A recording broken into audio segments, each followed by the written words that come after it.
ad breaks for your crowd before the show begins. Yeah, why is my craft cam not showing up? I forget how I set up mine. I think I set up mine so that they start late. There it is. Love is I what should I got. put my miniature on the. Yeah. Oh, hey guys, we'll be right with you in 5 milliseconds. I'm literally just adjusting 5 focus millisecond. Damn. in You milliseconds. got that thing calculated to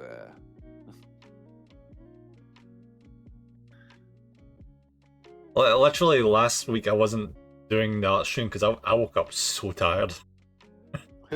I did nothing that I just sat and read for most of the day.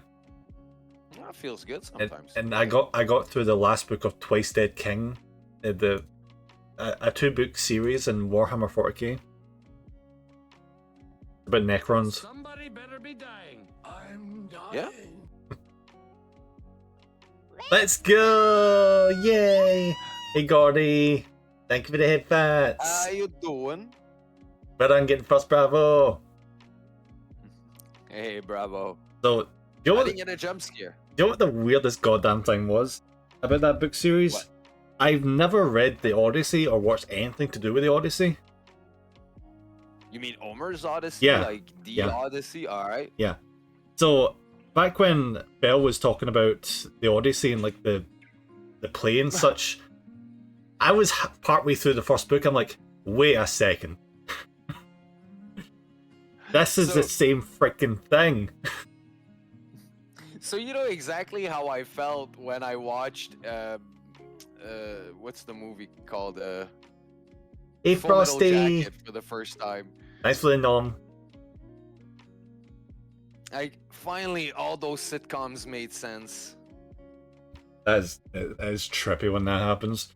When you've seen all the references all that time and then suddenly you see the original source, it's strange. Hello Frost, thank you for dropping in. After that, it's tempted me to actually go and read. Go and Sorry? read. It's tempted me to go and read the Odyssey after reading those books. It is good. I was forced to read it back in school because of art school and stuff, but because yeah, the whole concept of how to build a story is Homer's Odyssey, basically. I just didn't understand because they go for a big length because Necron's into the flare virus and stuff, and I'm thinking to myself, how the hell does this translate to Greece, ancient Greece?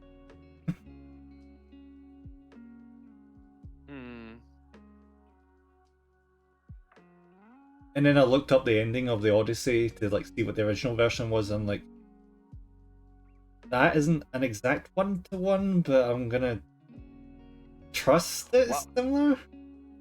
If you want to see the very first time that was done, like taking literally, Ulysses Odyssey was made into a sci-fi show back in the 70s by a co-production of France and Japan. It's called Ulysses 31. That's neat. They actually have all the episodes on YouTube if you're curious, and it is the Odyssey of Ulysses, but told in space. So instead of the gods are aliens, instead of being gods, you know. So I see where you're like, how would it translate? But sometimes you'll see it's just that it's like instead of being Zeus, it'll be whatever god in Warhammer that kind of does the same thing as him, you know. See, the funny thing is, I don't even know if there was a Zeus proxy in it, because reading the story, I didn't see a proxy of Zeus. I saw what I assumed must have been Poseidon's equivalent. I'm not well versed in the lore, but I think the closest I would say would be Gorka Morka, the Orc gods. That would be. Oh, orcs, funnily enough, did. Well, brutal and cunning, I mean Zeus, right? Maybe, I don't know. The orcs did show up at the start of the first book. Oh, it's fine, Frost. Thank you for dropping in anyways. Yeah, we're happy. We're happy to see you here, buddy. It's nice to see you even if we don't see you or hear you.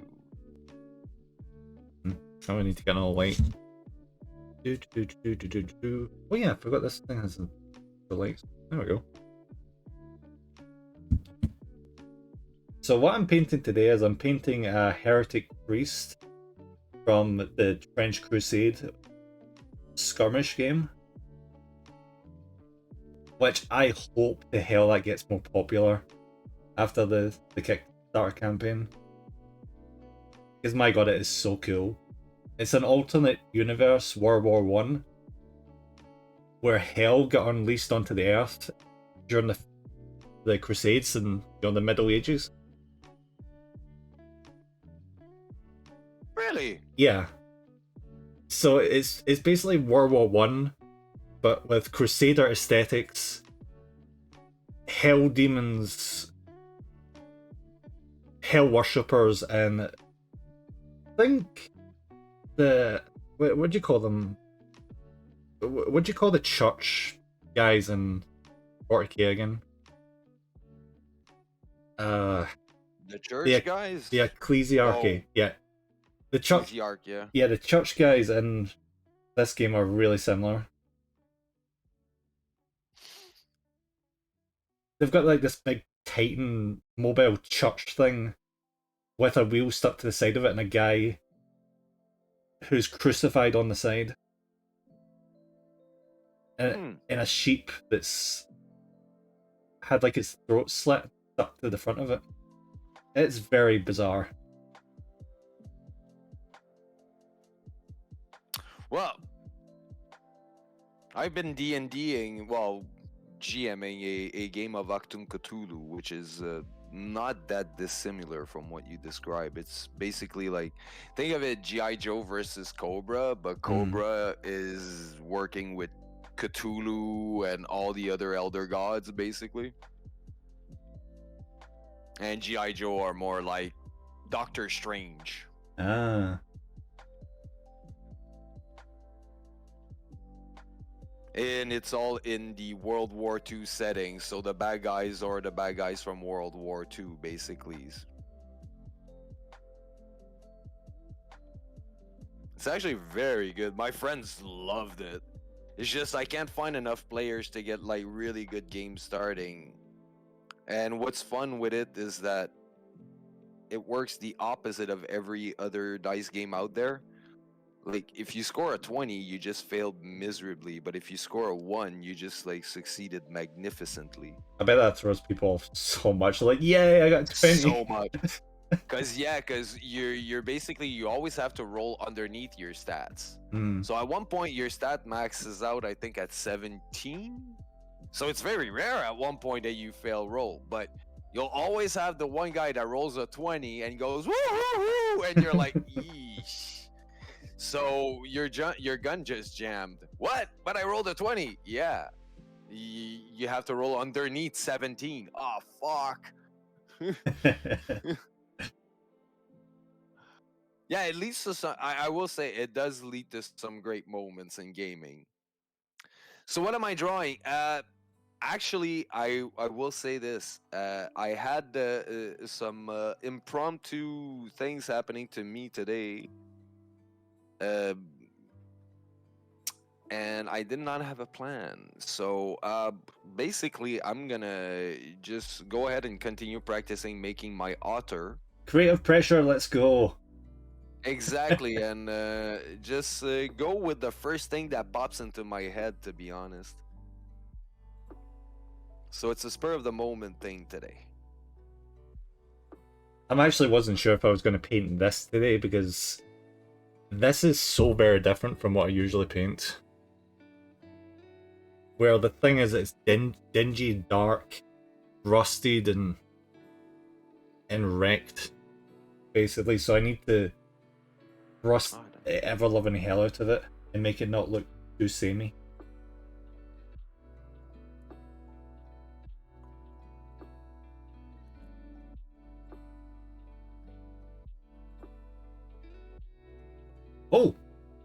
What about you do your author as Doom Guy? Sorry? You know Doom Guy from Doom. You could have Oh, your yeah. you could have your author as Doom Guy.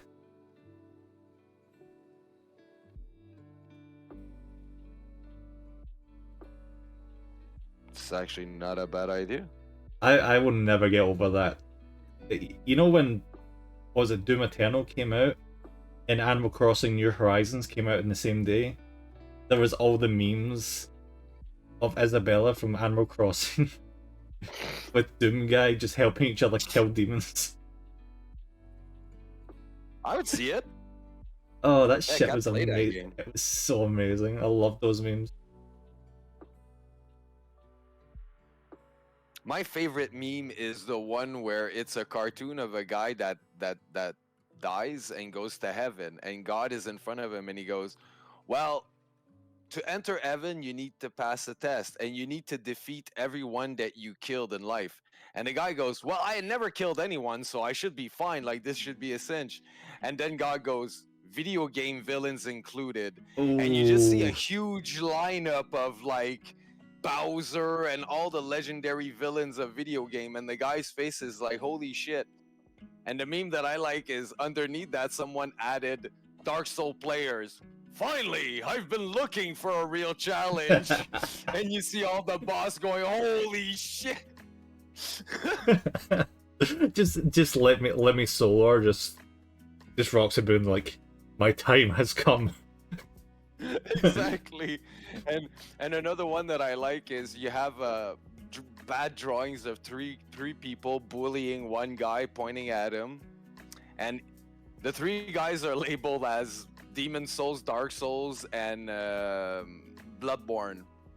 And the guy in the middle being bullied is labeled as casual player. And then the next panel is someone like handing out their hand to help him, and you see like the casual player looking up with hope. But then the last panel is Sekiro just body slamming Ooh. to the ground. I'm like, it's kind of true. Oh yeah. I didn't even think Sekiro was that hard until I got to the last boss. I'm like, well, shit. Oh, there's a few parts in it that I understand why people rage quit. Even the snake, the large snake, like at first, before you fight it, when you just have to run away from it, I understand why some people were like, nope. Joe, where I initially thought you were going with that, with that joke was that the guy arrives and he has to fight every insect he's killed and every single like pig or cow or something he's eaten. That includes your vegetables. What? Just a bunch of cows and pigs and chickens. Oh god, can you imagine the chickens just throwing vegetables at you? Huh. I did see an interesting documentary once on how plants actually communicate with each other. Yeah, it's fascinating how plants work, where they're able to just figure out the appropriate route to go to get like the most sunlight and shit. I will say though, the one thing out of nature that I find the most fascinating is the zombie larva, whatever. The quadriceps, or are we talking? The thing that infects snails, and then the snails Oh god, yeah, becomes I know like that one. mind controlled by the parasite. Like that's scary as hell, but fascinating. Yeah, it goes into the snail's eye and just bulges it and forces it to get eaten by a bird, and then it infects the bird. And the bird just passes on and gets eaten by other snails, and yep, keeps going. It's the Energizer Bunny of nature. It keeps on going and going and going and going. The one place I did not expect that to be referenced was when I was watching Chainsaw Man. a lot of things. If you watch the opening to that, you'll just see one of the characters trying to feed the main character one of those snails infected by that. I think that's the first time I heard about it.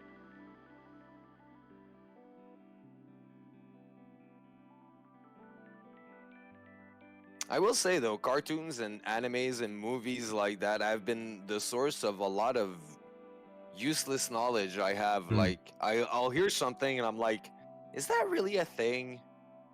Is that true at all? And I'll look it up and I go, huh. Do you want to hear, Like, funny. do you want to hear most useless knowledge? Literally, that opening for Chainsaw Man has back-to-back just movie references.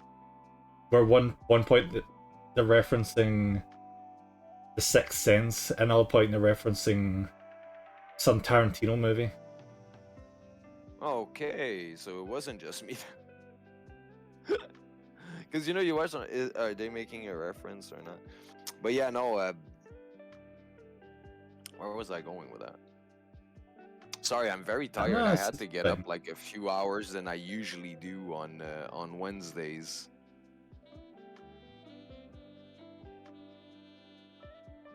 Flops, I can finally take a break. Hey, Fel! Hey, Felly! Welcome! I hope you're getting a nice break.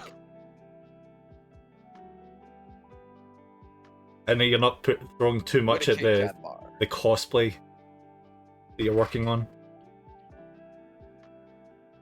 Well, yeah, it's mad dash last second. Now we're like, what, 10 days away from the event?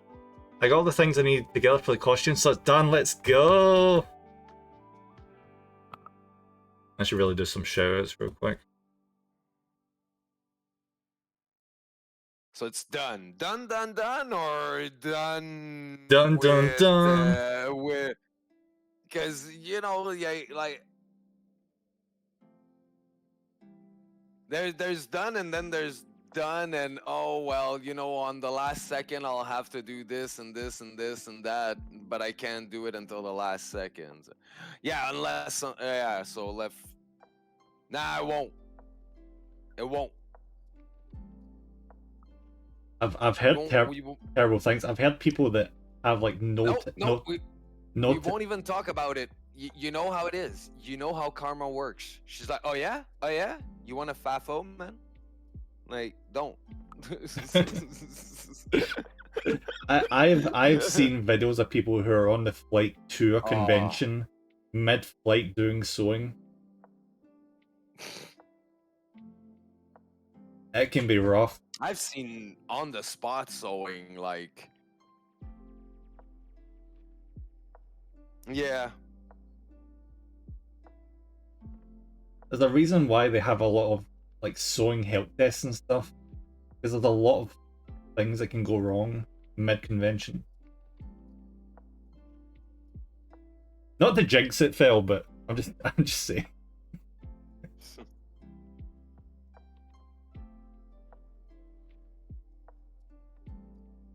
It's on you now if it happens. Like, you'll be hanging out that day, just walking around, and all of a sudden in the air you'll hear, "No, damn you!" Oh, okay, that loud, huh?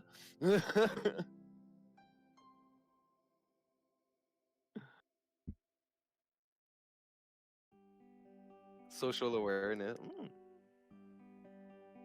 Yep. As long as you're not walking around a convention with a bald cap on because your wig is falling off, you're all good. Although, advantage is, conventions are pretty much the only place on earth where you could run around and yell, I need a needle and a string stat. Oh, and you could totally do it. People are gonna jump with their kits, you know? There I would need be a sewing kit right now, it's an emergency. There would be so many people, yeah. Try that in the metro, like, or on your way to in the subway station today, and people will look at you like, you think we carry a sewing kit? The hell? You might be very lucky, and one person's gonna go, I have a sewing kit, and you're gonna be like, wow. It's probably the old person that Costume said medics around. the old person. Any old people on public transport will have something like that, probably. I mean, I like the concept. I need a custom medic stat. Super glue! I need three Oh. 3 cc's of crazy glue right now. Hold it down! I'll get the glue! Hold it like this. Clear.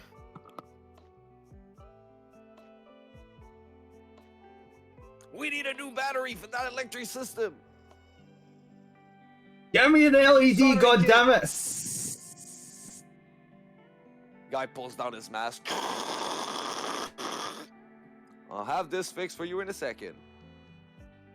Service with a smile.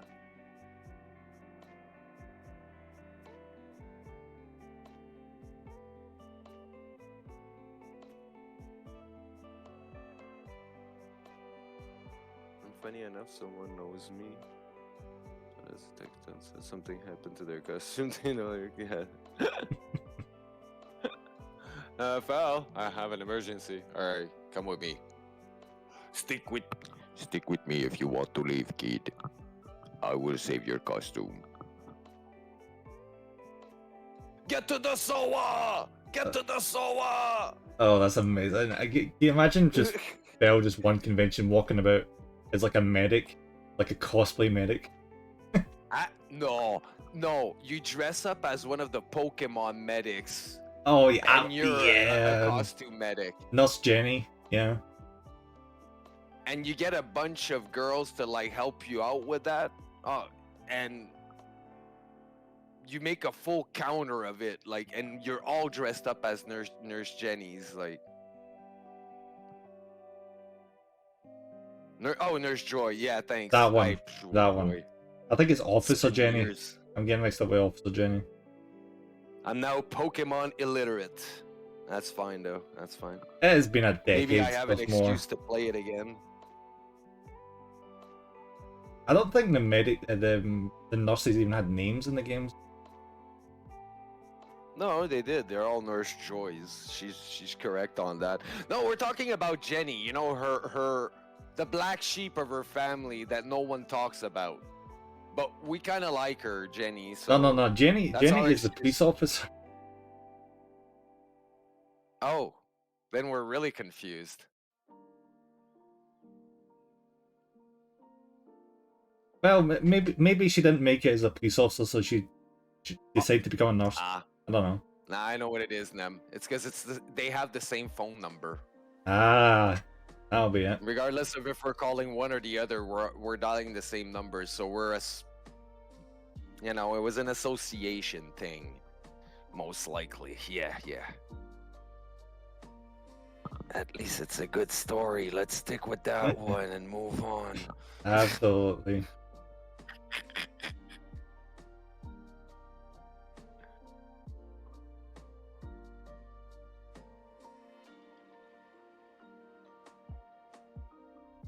Hold on to your butts. I'm gonna make resin look really ugly in the quickest way I can.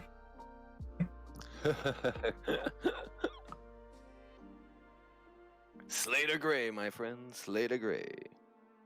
Smile and wave, boys. Smile and wave.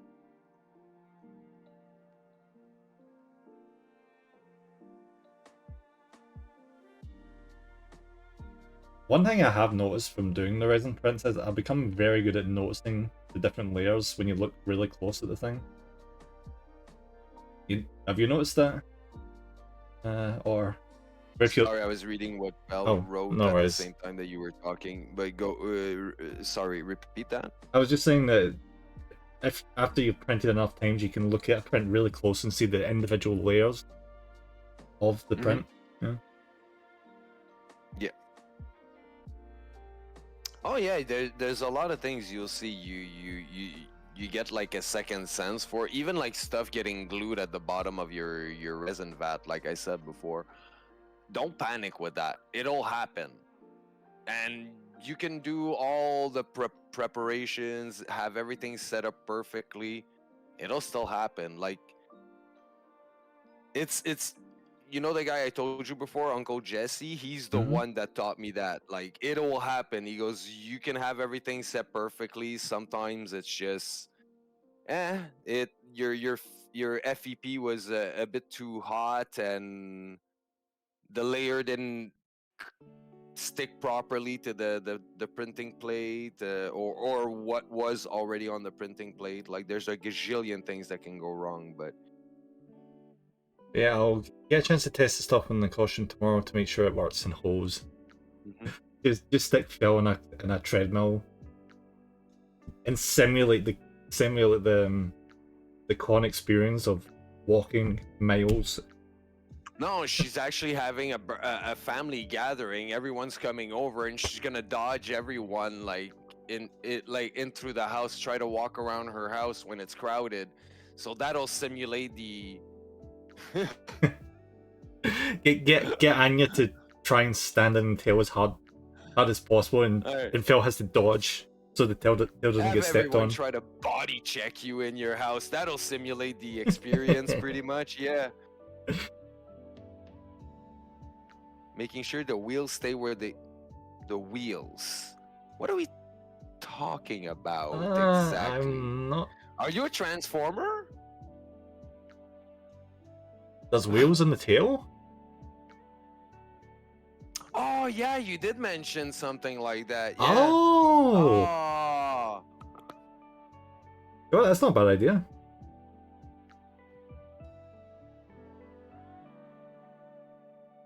I mean, yeah.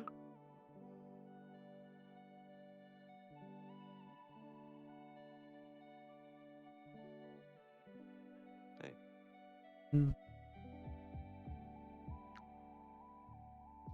It's become Sonic. Phil gotta go fast. Yeah. Woo! That would actually be quite the rig. You put like a little wheel underneath your tail and rig it up like with a harness that you're able to like lean back on, and it supports your entire weight, and you have like a what are those called, like Segway motor in the wheel, and like I'm Also, riding my tail. so like wheelies, like the shoes with the wheels in the back. Yeah. Yeah.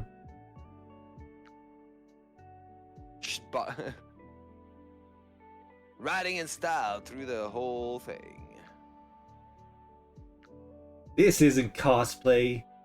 It's dressing with style. Well, I make jokes like that, but I did see a guy like at one of the Comic Cons I went to. His costume was literally Bumblebee, and when he transformed into a car, like he had this little mechanism that when he pushed down, he would go forward. Nice. He showed it to another guy. He's like, press on the wheels, you'll see like they start rolling on their own. I'm like, wow, that's. Another guy was the Incredible Hulk, but he was like on stilts, and his costume was huge. Like, That's impressive. You usually don't see people that do this Incredible Hulk this actual scale. Usually there's something yeah. disproportionate. Oh no, he was the scale with the fist. The only thing that wasn't that looked a little silly, but at the same time, like if you look at one of the comic books, he's dead on. The head doesn't change size though. Nope.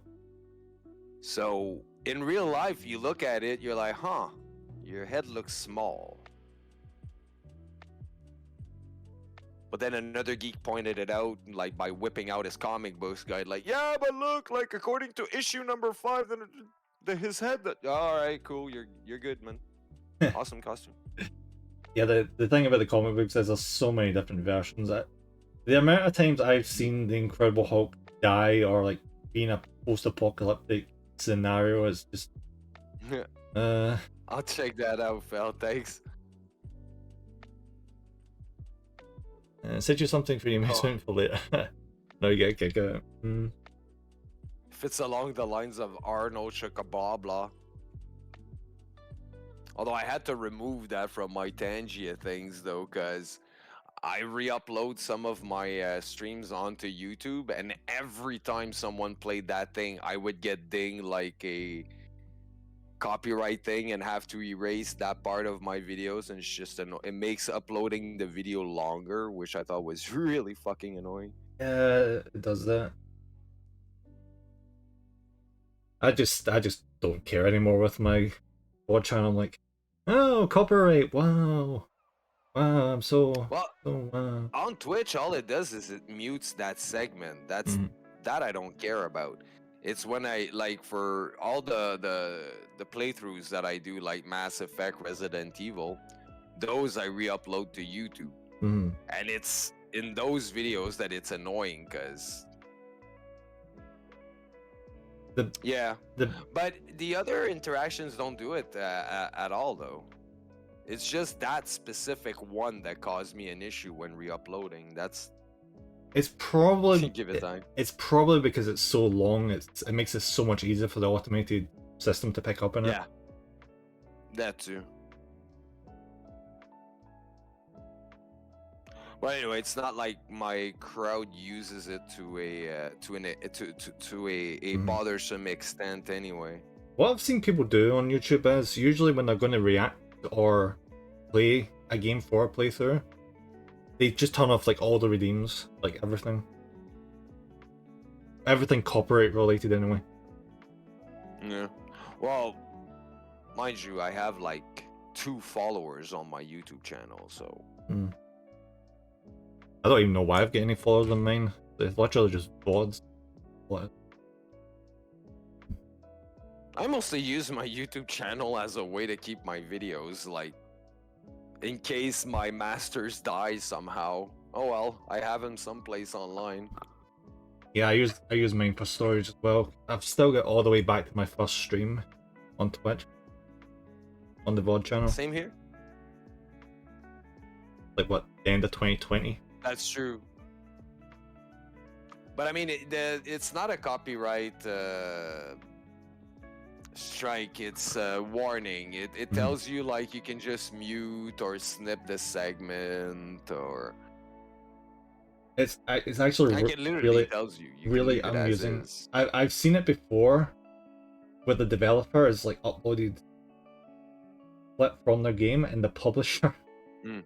has copyright claimed their video of the developer playing the game. Well, Disney, it's Disney, of course. Like, that's actually why I the DuckTales from Arnold Chuck blah blah was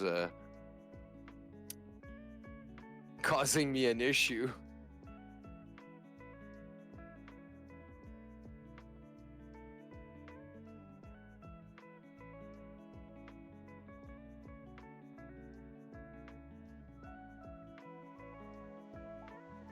I'm gonna need a new dry brush at some point. This thing is dying.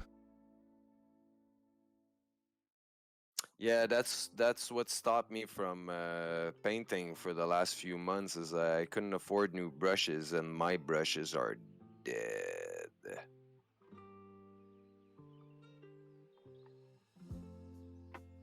And that's putting it nicely. Mm. It can be pretty pricey, yeah. Well, I found a pack that's about like $15 on Amazon. That's not so bad because again, like remember, like we can get the good stuff here in Canada. Like Kalinsky Sable is not legal. It's not. Wait, what? Why? It's because animal fur. Yeah, but as long as there's like proof that they're treating the animals well, like. No, you have to understand, Kalinsky Sable, like those animals where they are in the world, they're considered a nuisance and a pest like rats. Oh, got you. So Right. it's the equivalent of if my government was saying you're not allowed to make byproducts with vermin. So yeah, but you're gonna kill that vermin, right? So what if instead of just killing it, we would do something good with it, you know? Like, but yeah, they don't see it that way because And also, I'm guessing because of if you look up where exactly in the world those things come from, that could also be an issue. So they think it's like exploiting a poor country kind of thing as They come well. from Russia. Oh, That's so yeah. yeah. That's why like some people, some places are like, no, Kalinsky sable brushes. Hell no. But they are the best. Like I've looked at reviews. I've seen artists what they do with like really quality brushes, and you're like, huh. They are really good. The synthetic one Hello, is fucking brotto. it's a pain in the butt because it ends up bending, and a bent brush is just a pain in the butt to use. Hey, Broto! I saw your glove ones. Yeah, I saw that. Zombie, I printed off some semi-risky goblins a little while ago. I only just got around to painting them. I put them up on Blue Sky. Oh, I haven't seen those. Well, I'm not on Blue Sky, so. Yeah. The weird thing is, though, painting risky miniatures, it doesn't feel like it feels like not to compare to like art in the Louvre or something, but like see when you're painting something for art, you don't really it doesn't do anything for you.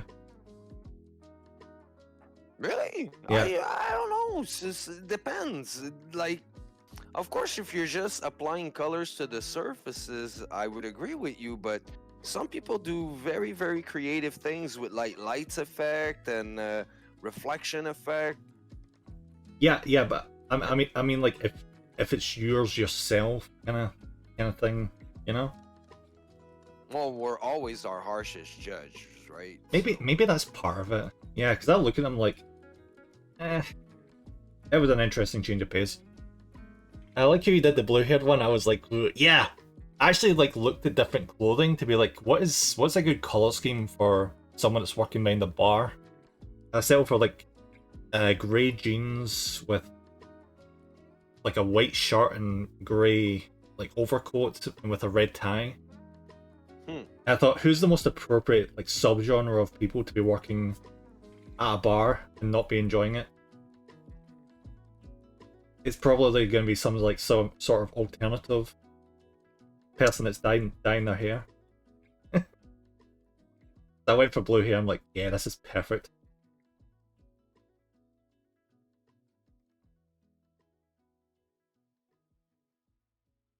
Alright, I think that's moving along pretty good. Is I actually going to show up in the stream? Please tell me it's going to show up in the stream. Can we like just join together and ban focus? Well, ban automatic focus and just make it do its job. There we go. Depends on what you're using. There's a way to turn it off or adjust it. There we go. That's the rusted parts mostly done so far. You know, the reason why I laugh though is because you remind me of my photography teacher back in the days. He was an extremely opposed to autofocuses. I just find it's absolute farce. Why can't we just have the entire image look good and not blurry? But why do we need to focus on one specific goddamn thing in the photo? It's for people that don't want to learn to use the knobs actually, like, silly enough. That's all autofocus actually is. Because if I'm going to be taking a picture, I want the entire picture to look good. Why do I only want one tiny little freaking thing to look decent? Well, if your focus was on everything, it would actually look less good.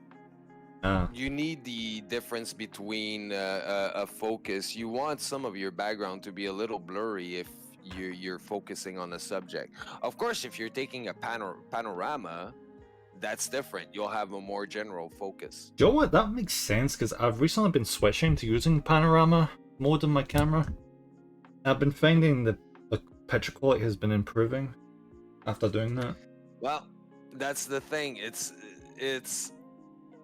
depends on, because when you do photography, you have to think of what is my subject. Mm. For example, if I take a picture of a pen and I want the pen to look really nice, if everything around the pen is hyper like HD quality, your eye will tend to run around the picture and look at all the details rather than what I want you to look at. Yeah. So and that's why, like, when you do focus on something like when you're trying to bring the miniature close to your camera, that's what the brain of your camera is saying. Oh, you want me to see only this.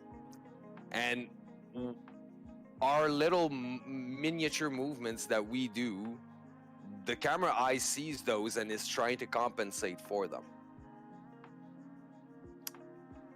So, like, autofocus, if you want it to work properly, you have to have, like, bring it up to a distance, hold it there, and don't move it anymore.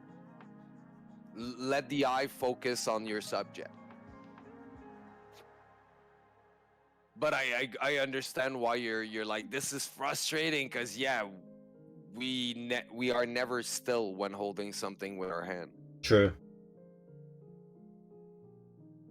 I think that's a good point to, like, try and maybe get like a stand or something to, like, hold the camera when you take the picture. Well, you know that weird octopus looking miniature holder that Games Workshop does with the clamps and everything. Yeah. It kind of looks like the handle you have, but yeah, you know that one, that's what it's made for, basically. So you can have things being held by the thing and, like, put the handle on the ground so it stands still. Alright, there we go. That's the armor basically done, then it's the robes after that. Also, thanks for the shout out. No worries, Broto. If you guys ever want a chill working stream, make sure to go check out Broto. She's a lovely goblin VTuber. Alright, there we go. What'd you think? Or hold on, let me switch back. I like it. It's supposed to give off just, this is the only armor I ever got, and I'm a piece of shit, and I'm gonna wreck it and get it rusty. Yeah, a bit like old, none too polished metal. Yeah, the effect is pretty nice. I'm so glad I found this. I found a tutorial for how to do this forever ago, and I have never been happier. If Game Workshop ever changes the freaking paints to do with this rust, I'm gonna be pissed. Yeah. Well, they'll probably come up with something else They eventually. will. They will. They love to. I've been noticing recently they've been retiring a bunch of paint, which means that they removed the painting guides that they had before. So now I'm sitting there with the old paints being like, I'm gonna have to guess and figure out how the pigment works. Yay! I haven't been able to find their new whatchamacallit, like they came out with a new line of paints, I would say a year ago, maybe 2. Yeah. And they're still not available in store here. Like, I could order them online, mind you, but I forget what they're called. You mean the contrast? The yellow was amazing. Is it the contrast ones you mean? Yeah, it's the new contrast paint. Yeah. I know the yellow one was amazing. Like, I think the contrast paints. This is just conspiracy theory, but I don't think they've been selling well because they removed the contrast, most of the contrast paint tutorials from the app, and the painting tutorials I've not been seeing them being implemented the way they used to be. But purely, what do you might call it? Conspiracy. But they are really good. I used a bunch of them when I did my Christmas goblin miniature. Mind you, it could also be that the paint is so good that they're like, oh, wait a minute, we're not selling all the rest of our paints because Maybe. of that one. Let's go back. That's actually a good point, yeah. That may be part of it.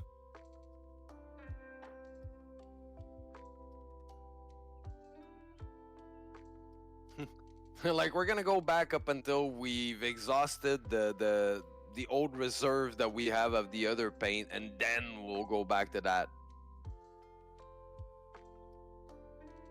And they did just open up a new factory to make more paint, so maybe they're finding Really? they're not making as much money from just selling contrast.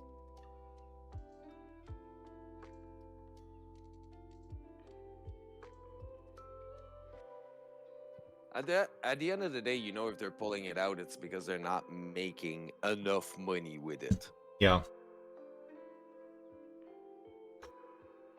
And as much as it sounds like, oh no, it's a mean thing. Well, I mean, if something's not making profit, it doesn't make sense to continue making it, right?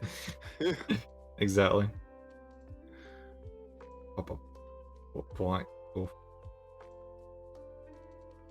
I freaking love the app they give you for how to use Citadel paints. So goddamn handy. Where is it? Great.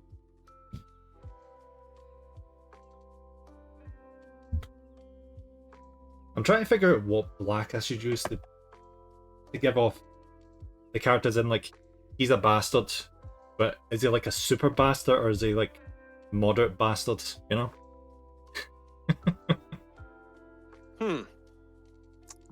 So you're trying to pick a black that would determine his level of bastardness. Basically, yeah. I went for a lightish grey black there, and I'm thinking that's not enough.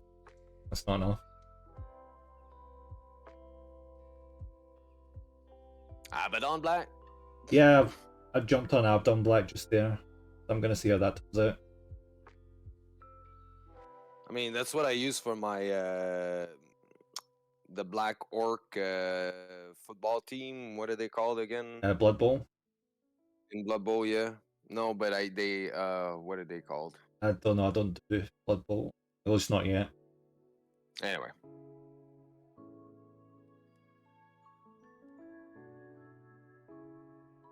I haven't bought Blood Bowl 3, so I only know the teams of Blood Bowl 2. And Bowl 3 has the new teams that I'm talking about. Bogardenhafen Barons. And it's the other one.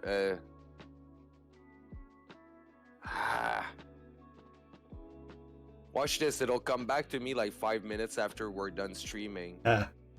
Probably. I was very tempted to maybe just buy one team for Blood Bowl, but that's how it starts. That's always how it starts. I was gonna buy the Nurgle. The problem is I know nothing about American football, like virtually nothing. Well, it does, like, it looks like American football. But honestly, like, when you play it, it plays more like a rugby match. Like, yeah, it does come from the UK, right? So it doesn't like have the like you don't do downs and stuff like that. Like, you keep control of the ball as long as you have control of the ball. Like, see, the problem is whenever I play sports related things in games and stuff, I always default to hitting the opposing team as much as I possibly can. If you give me that's what you have to do in Blood Bowl, actually. If you give me an attack button in anything, including like football, I'm gonna hit the opposing team until I get sent off.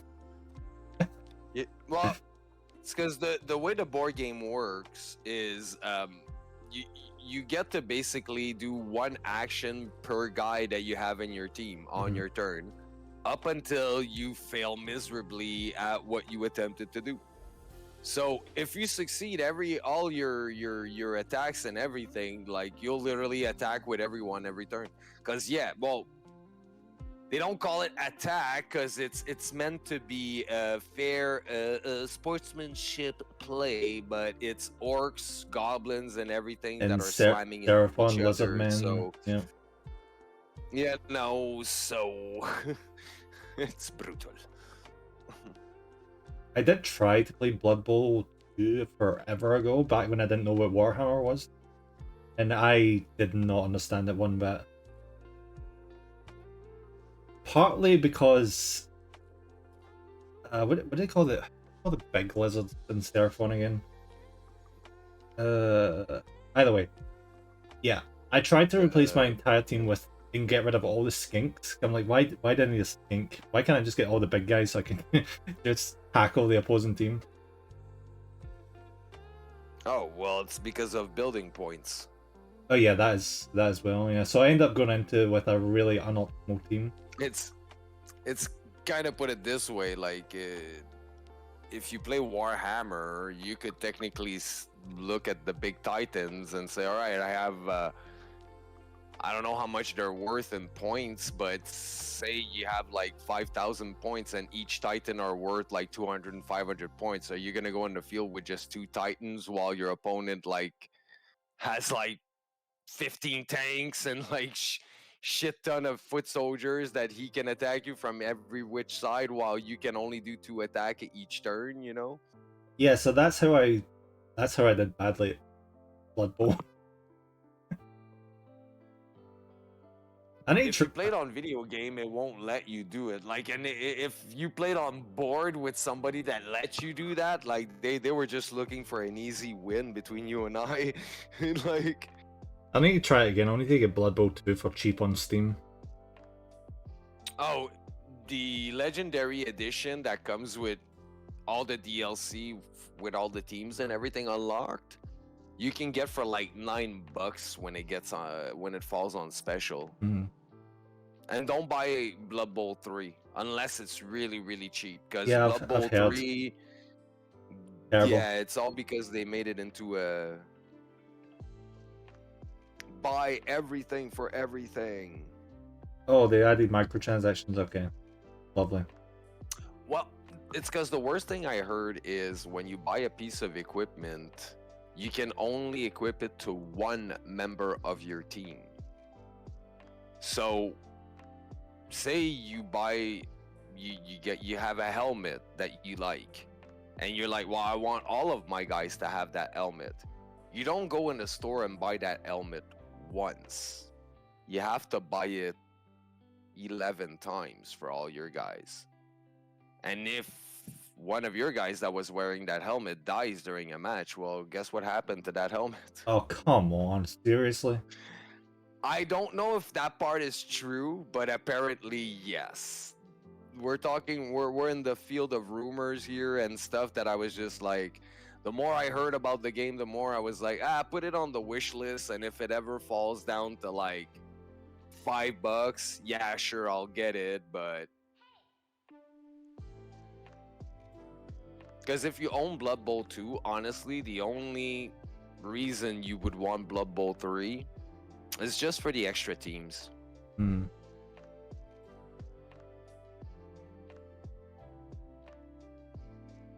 Because I've looked at, yeah, the graphics are a little better. Of course, there's always a little improvement over the years, right?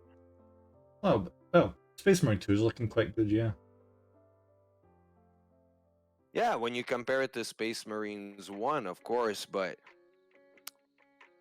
Space Marine 2 at least has the advantage of it's continuing a story, and you have that at least to look forward to in it, you know? I just bought it because I wanted to fight tournaments. That too. I mean, the only reason I don't own it yet is because I was broke. Because I have to admit, like, oof, looks good. Yeah, it's fun. I need to get back to playing more of it because I've been waiting for them to release the DLC for the Blood Angels. They can customize your Space Marine to look properly like a Blood Angel. And would you believe it's still not out? They've released one for Salamanders, Raven Guard, and what was the other one? I believe it. You know why? Because Blood Angels are really popular, so they know once that comes out, people are gonna come back to the game. I So suppose. they're probably waiting for the popular okay, so the play levels is down, the sales are down. All right, throw that out there. Everyone's gonna go like, wow.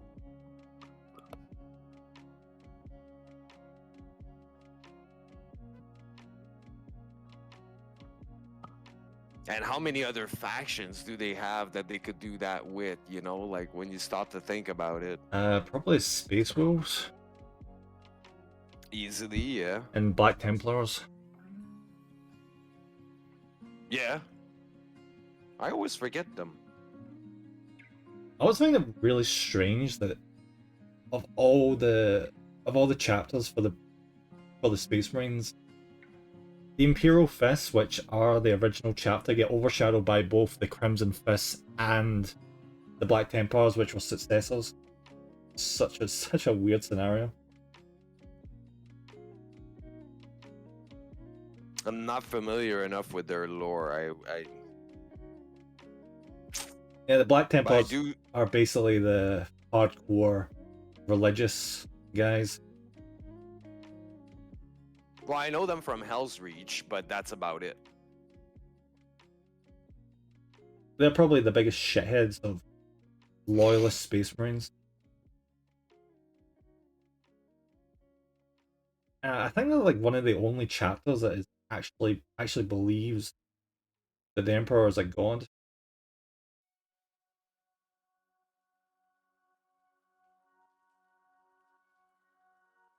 And they also tend to apparently track the worst fans as well to the hobby. Really? Yeah, they've got a bad track record for it. To the point where a lot of the community is wary whenever someone says the main army is Black Templars. I know that I saw when they came out with that huge Black Templar box not too long ago, like a special edition thing. Those were beautiful miniatures, though. I was tempted to buy that one. Yeah, they have some good army boxes. I recently, a few months ago, I got the army box for the Death Company, for the Blood Angels. So whenever I feel like I've got room in my shelf to put more unpainted miniatures, I'm going to build them.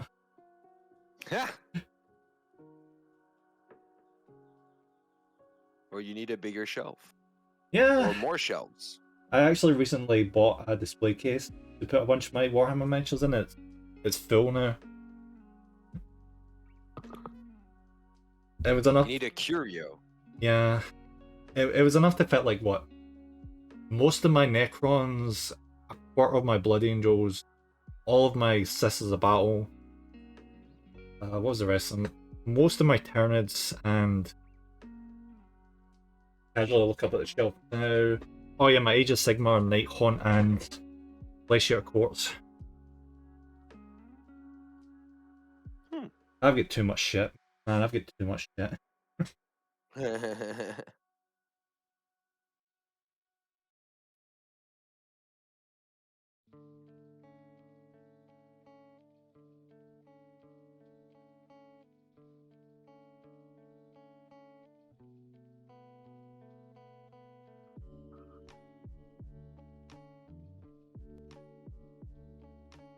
As long as you don't go crazy like that one guy I saw on YouTube that literally like shopped around a house in the idea of building a Lego city. Oh. Like it was part of his criteria to choose the house, you know. That is... It reminds me of a guy that made an entire like train set. But the train went all the way through the entire house. Oh, don't get me wrong. Building the whole thing, I'm all for it. But picking your house because of what you want to build, that like just pick a house that fits for the house that you want, and then pick a room in which you're gonna build in, you know? Mhm. It's not the other way around.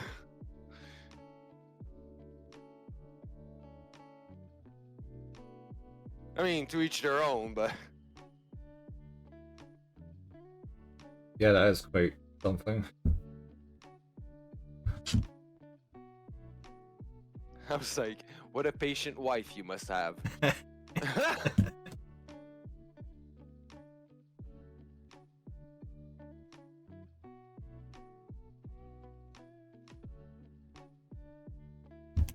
Well, it was hard enough to negotiate to have like half a room for my geek shit back in the day. No, I'm kidding. I'm kidding. I hope to one day have a hobby room. I don't have a room in this house for a hobby room.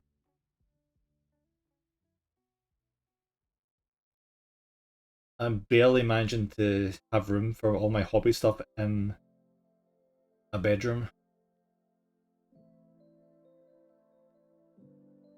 Oh, actually, tell a lie. I have room for my painting stuff in the bedroom. The 3D printing stuff is in a little nook next to the back door.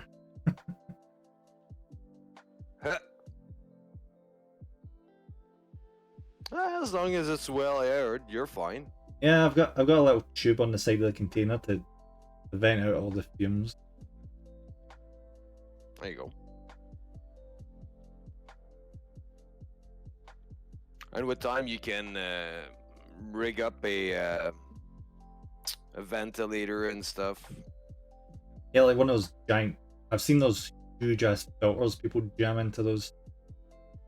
The area where they've got the 3D printers. Well, Black Magic Craft has a nice setup for that.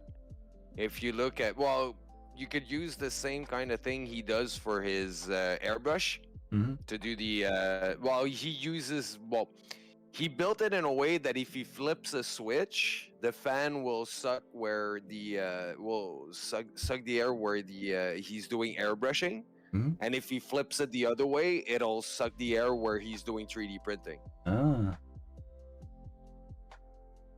It's really nice what he. Well, the guy, like, he literally drilled holes and cut holes in walls to put all the tubing everywhere because it's his house. He's like, I own this house, so I do what I want. But I do have a fan setup, but it's very bulky and I don't think it's terribly efficient, but it does the job, I guess. does it smell a lot when you? That'll be your first indicator. If you have a huge smell of resin everywhere around you, like, that's because you're not ventilating properly. But if it barely smells, you're fine. Well, As long as you don't sit next to your 3D printer for the whole time it prints. I seal up the box that I've got it in every single time I'm printing, and it vents out of the box via a tube that the fan pushes the air out of. That's it. You're fine. Like I said, it's don't sit right next to it while it's doing that, because there are a little of those fumes that will leak out. You know, it's not unless you have a super hermetically sealed system.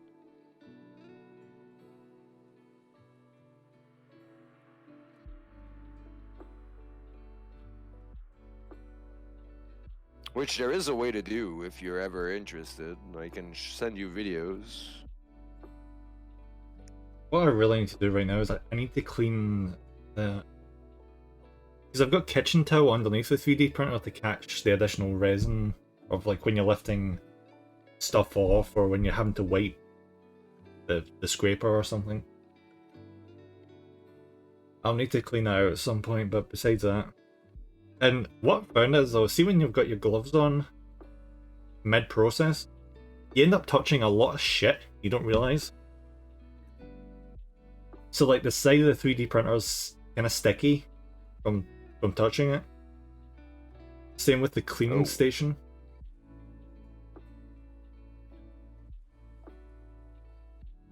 Because it's either that or have to take the gloves off every freaking time you do something.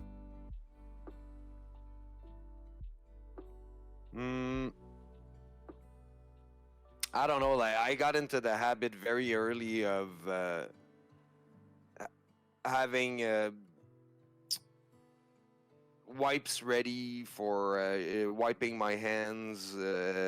Like even with the gloves, like I wipe my hands constantly. It's the 3D printing section I always kept super pristine, because you don't want those. I have animals, right? So I don't want my cat or my dog. Well, my dogs are all passed away now, but back then I was like, I don't want them to like touch anything by accident, so I kept everything like that's actually what slowed me down in my 3D printing, because at one point I was like, I don't feel like cleaning, fuck it, I'm not 3D printing.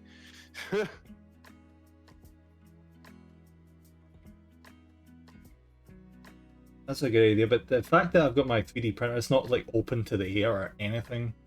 It's got its own little box it's sitting in. It's anything that's sticky is mostly just kept inside that, and the little box that I use for the Yeah, but you do cleaning know station. that stuff still emanates fumes that you can't smell afterwards, right? Yeah, I know, but it's not moving anywhere, and it's not like a habitable area. It's not in like a living room or a bedroom or anything like that.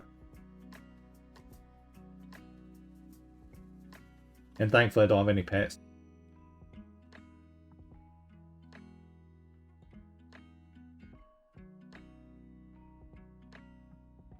I'd like to get cats again, but honest to God, I know that they would break something. They would like jump up in the printing station and like knock like a bottle of alcohol down or something. Well, that's the thing. You always have to be smarter than your animals, is what I say. That's why I mean my 3D printing. It's an entire room in and of itself, and the animals are never allowed in. Cry as they might, it's no, no, no. You stay out.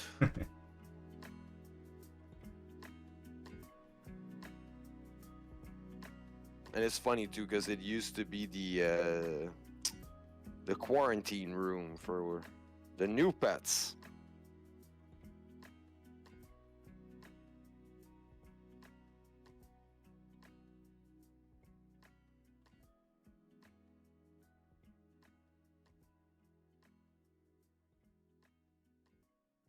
Which weren't supposed to be new pets, but let's face it, everyone knew when they were like, "Oh, could you take care of my pet temporarily?" And they would eventually say, "Well, you want to keep it?" We would say, "Yeah, sure, okay." How does that even end up happening? That do they like get the pets and realize, oh, this isn't really for me? Well, in my case, it's because me and my ex-girlfriend, we used to work in a pet store. Ah, Uh, some of the animals that we got were people that we knew from the pet store, regular customers that, and many story. Like one of the rats that we had at one point was literally it looked like a tumor on the side of her body, like a huge piece of. It looked like you know, like those pictures of people that have cancer growth out of their necks. It yep. looked exactly like that. So they were like, "Oh, we don't know what to do," and my boss was like, "That rat is gonna die." So to be nice to the little girls, since they were like such good customers, I was like, "I'm gonna bring her to my home and take care of her until her last moment. Like she'll be well taken care of." Turns out one day that thing popped like a zit, and that rat was fine. Like she lived like for 3 years. I literally told the girls, "Well, that thing popped and she's fine now. You want her back? Or no, you keep her. She's happy with you." Okay. So yeah, a lot of the animals we ended up with were stories like that. Like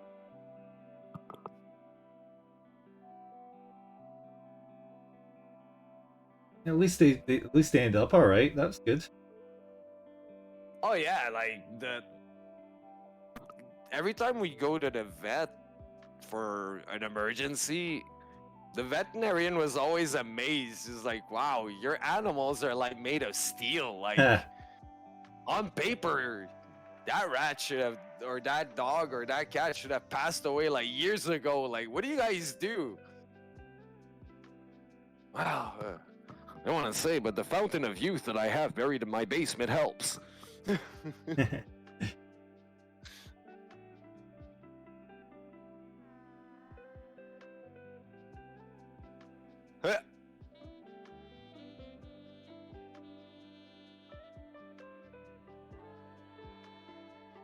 And some were reptiles, people that, they they they discovered that their insurance company don't cover them because of the reptiles. So It's also fountain of plot armor. you need to be very good at. You need to really know what you're doing when it comes to the reptiles, because it's quite different care conditions compared to like regular pets. Hey, Well, taking care of a reptile is the equivalent of people that are into plants. It's the same kind of knowledge that you need. It's the same kind of like it's just applied differently. But Mhm. yeah.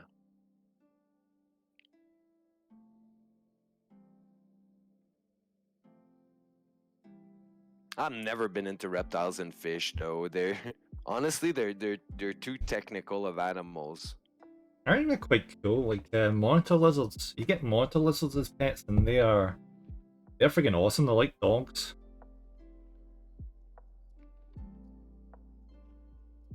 But I think here you have to get a license for them because they're very specialized. Which one? Monitor lizards. Not in Canada.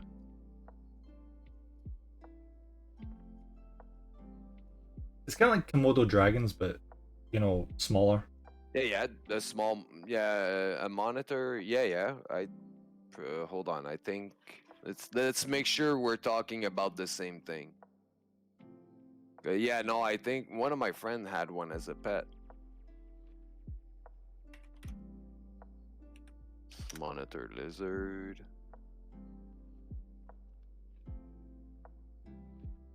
I think that's the. Let me just see, because it could be one of his smaller cousin. Yeah, no, it was a monitor lizard. I just check. Yeah.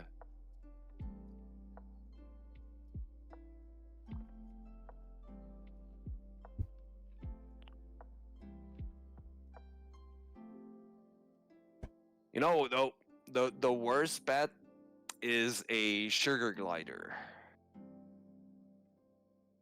Those are like a type It's- of bat, aren't they?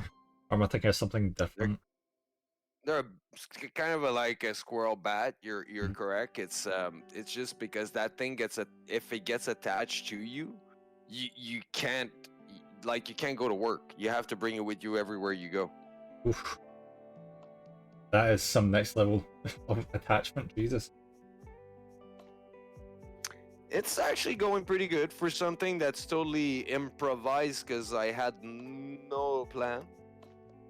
Since I just realized, like, yeah, the Doom guy idea is good, but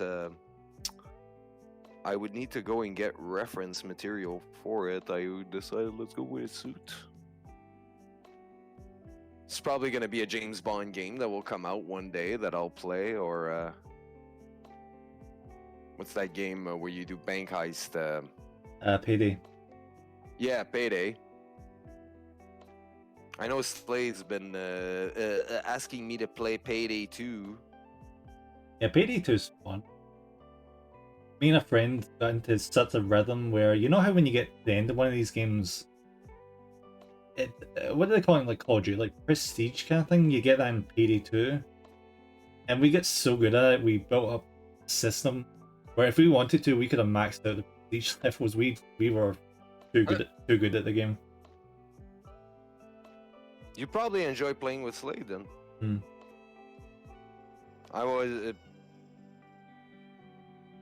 Me, I got it for free on Epic.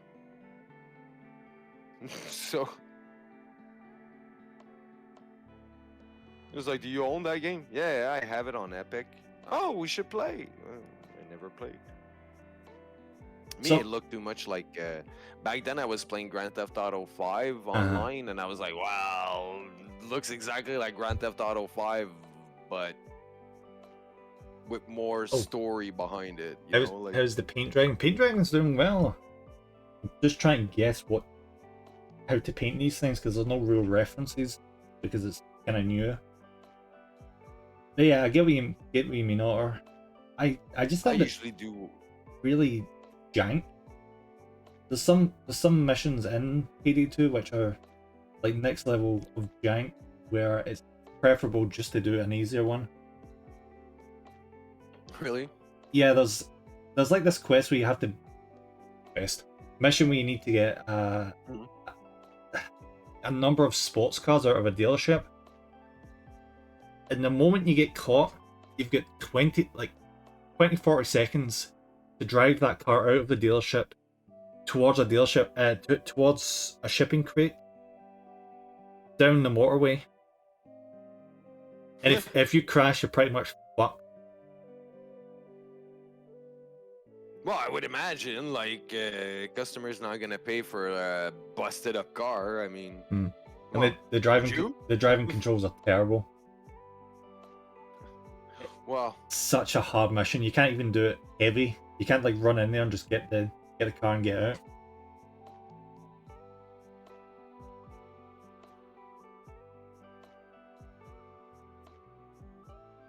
I would imagine that the driving pretty much sucks in a game that's not focused on driving in the first place. You know. Yeah, true. It's a fun game though. Not gonna lie. One game that I was disappointed they never made a sequel or another of was LA Noire. Oh yeah. That was fun to play. In that genre of game, like crime, whatever. I think the reason why they never did that again is because the development that was hellish, like straight up hellish, to get that game out. Well, that and apparently the sales were really terrible. Like, as much as people like me love that game, a lot of people didn't. That's a shame. And I think the people that didn't won over the people that liked it.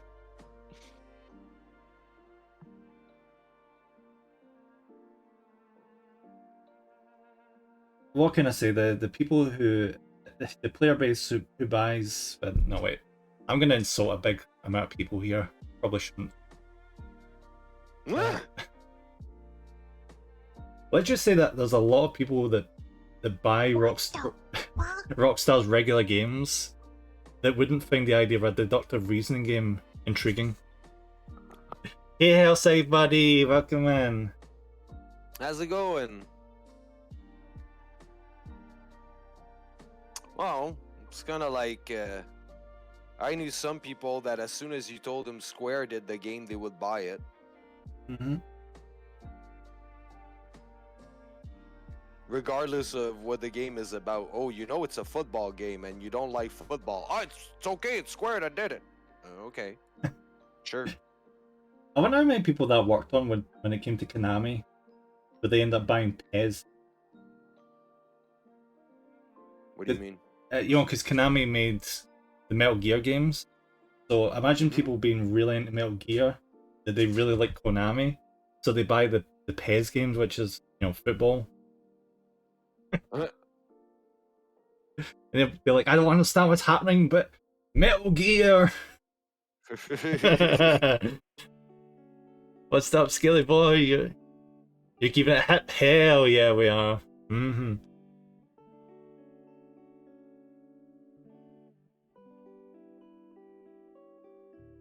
I'm realizing that... Speaking of Metal Gear, that would... Oh. Nope, fire away, fire away.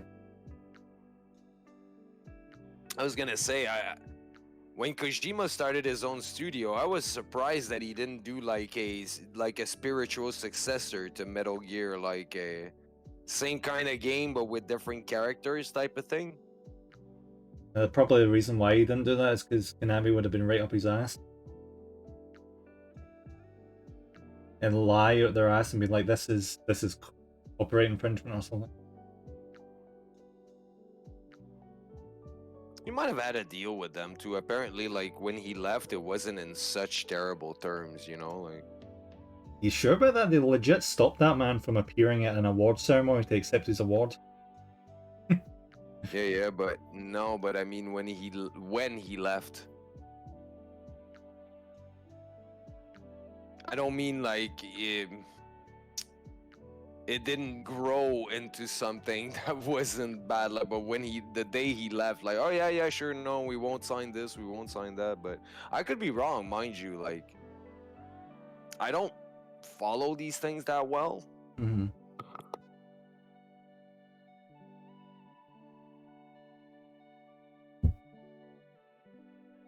I'm looking forward to seeing what he's going to do with... I was going to say Baldur's Gate. Death Stranding 2, that's the one. I'm looking forward to seeing what he does with that. It was announced? Yeah, it's been announced. Update not going to be streaming today. Medication is hitting on my emotes, and today is a day it's hitting a little more. Prepping for a day party that'll be happening Saturday. No worries, Gordy. No. Hope you look Take it after easy yourself there, and my just have a friend. nice day. We'll be in the Yeah. luck, so I wish you all a good one. You too, buddy. Thank you for the lurk. Oh, thank you for the multi-stream, Gordy. Thank you. I'll just pin that right now. There we go. Lovely. Thank you very much, buddy. Thank you. Yeah, appreciate it.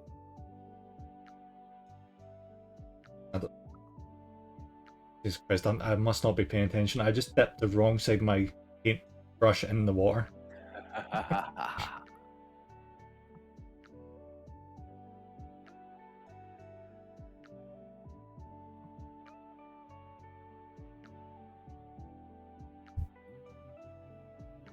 I want it to be creative, but I also don't want it to be ugly as sin.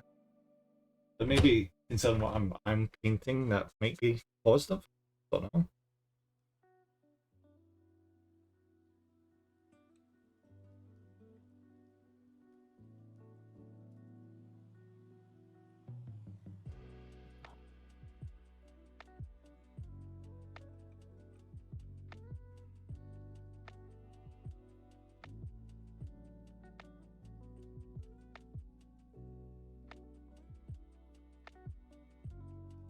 Yeah.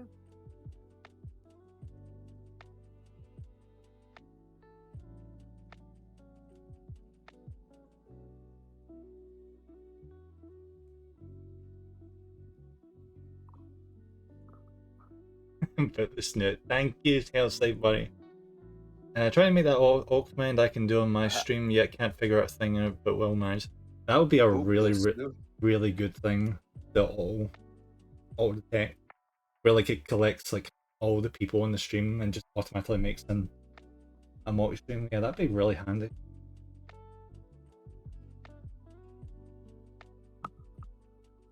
I've seen some commands out there where it might as well just be proto programming.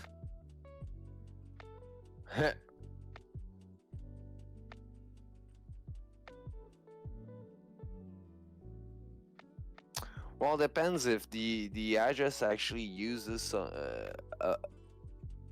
anything that's generated at the moment by the stream, then no, it won't work. But if it's because I'm looking at it and it does look to be just our username, so if it's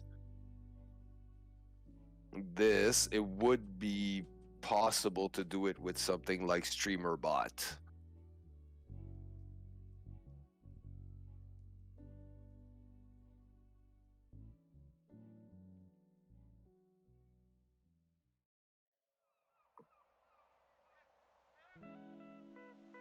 Especially if you just want it to be an address like this that shows up in the chat that people can click on. I think that would work. I could be wrong.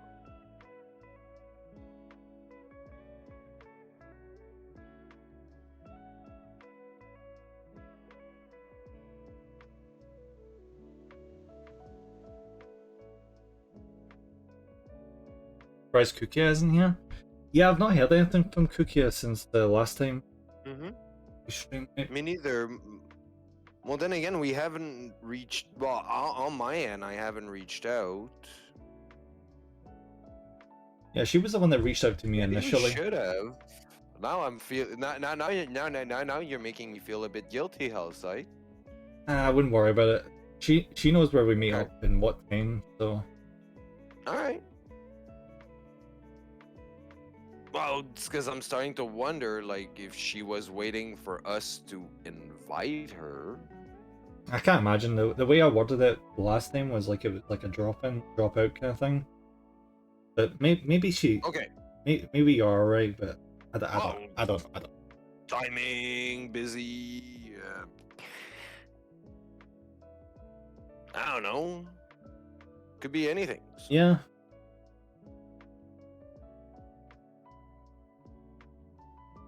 I'm sitting here being like, what else did I do to this? I'm like, why overdo it and make it. What do you think, Zombie? How's this looking so far? I like it. Hmm. Good job on the lines, by the way. The red and white there.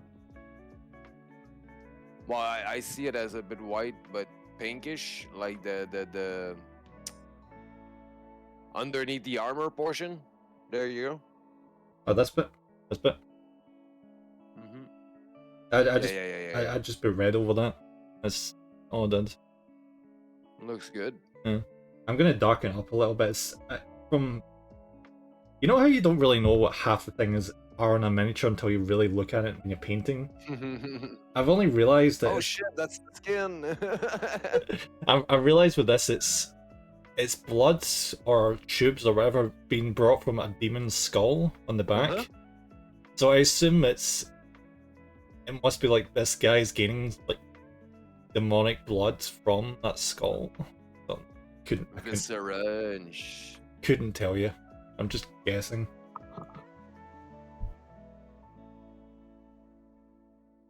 I was gonna add like teardrops going down the skull, but it's already getting tubes stuck into its eye. I think it's had enough. Huh? Just water purling on the sides.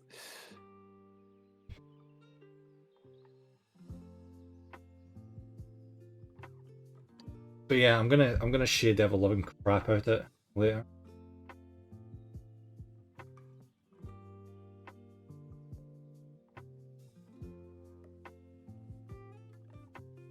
Also dry brush the cloak to give it more prominence.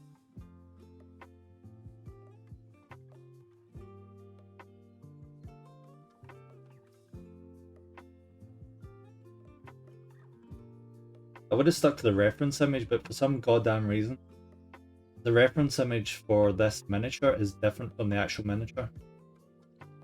Huh? I don't know why they did that, but they went with that choice. Maybe the reference was too complicated for a 3D printer, I don't know.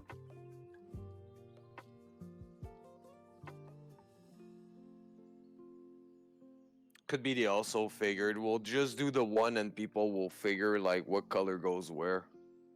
Like even the helmet and a good chunk of the armor is different from the reference has like a lot of indented sections where the armor goes in and out, in and out, in and out, in and out, like ridges.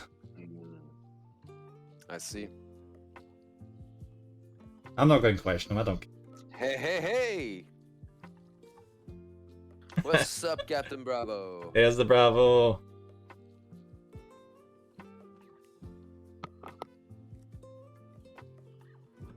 Especially the jump scare with like the super relaxing music, like, whoa! I'm glad I didn't get that on my side. I'm listening to the most chill lo-fi music ever.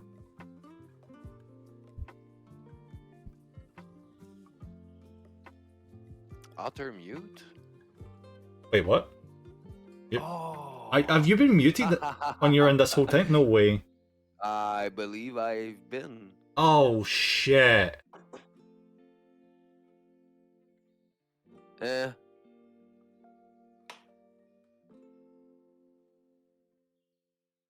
But wait, how does that make any sense? Telling that told you earlier. Yo. Because they were probably listening to me on your end. Oh, wait, how would that work?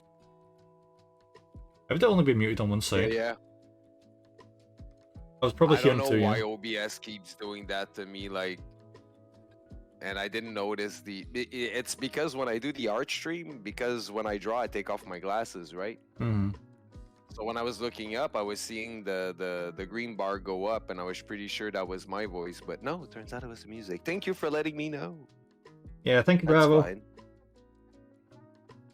It does probably mean that my entire stream would have been muted though, because that means I don't have your voice either. Yeah, that's it. I'll just delete it after. Oh, could you imagine just dubbing over it, being like, you just listen to my stream and just put on a reenaction of my voice. That's fine. Well, my art streams, like, I keep for myself in my bank of masters, but I don't re-upload them anywhere, so Mhm. it's no big deal. It's just probably a lot of people tuned in and they were like, well, why isn't he talking? But nobody said anything before this. So thank you very much, Bravo. Why can't I see you though?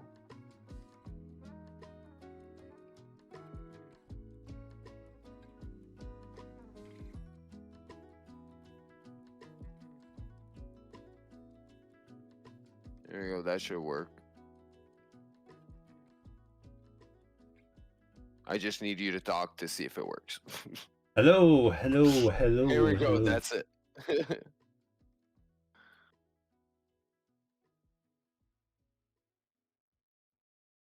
I'm pretty sure it's OBS, not Twitch. Honestly, it's...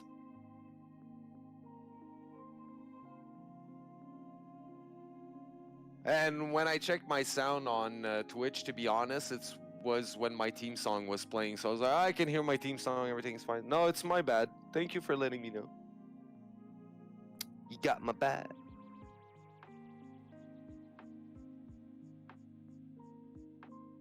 Yeah, no. It's totally OBS. I absolutely. To this day, I'm convinced OBS stands for oh bullshit.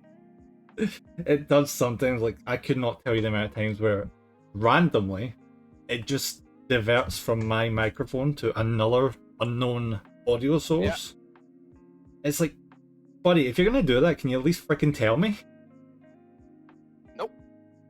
No, that would be too easy. Hmm.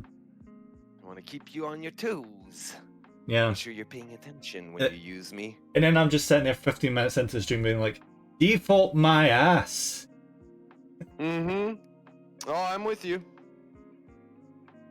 We should write an angry letter.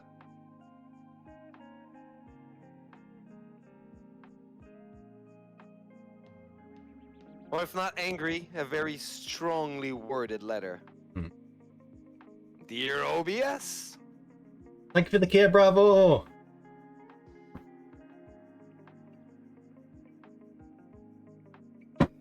Please kindly jump off a bridge. No. I'm sitting here right now trying to figure out what skin color would someone, like, not skin color, what skin tone would someone who supports Hell have? Would they be really pale, or would they have a tan because they're near Hell a lot? You know? Well, depends. I'm leaning more towards tan because getting burnt If is... they never died. Yeah. I could see getting burnt to shit as being a good reason to have a ridiculously just body covering tan or something. I don't know.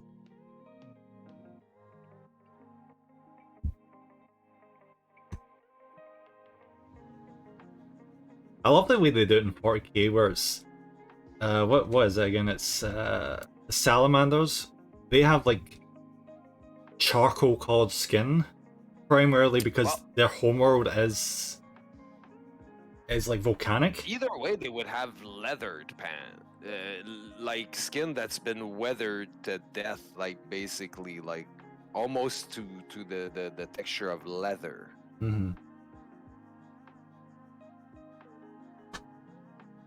So like dark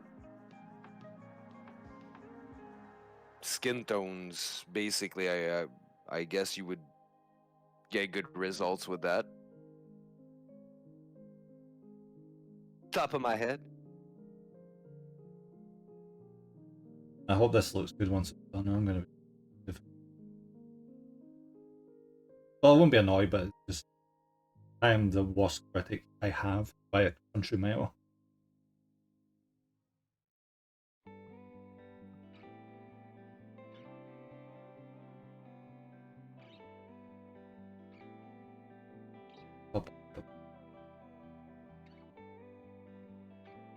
Oh, do you know what another thing you can use that art for? You could use it for Hitman.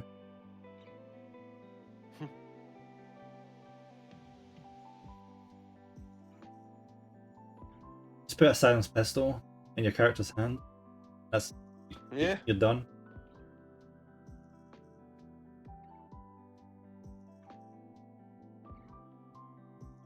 Oh, it's been years. I played Hitman 1 and I think I played Hitman 2, but I haven't played any of the other Hitman ever since. Blood Money is so fun. I love that game. Oh yeah?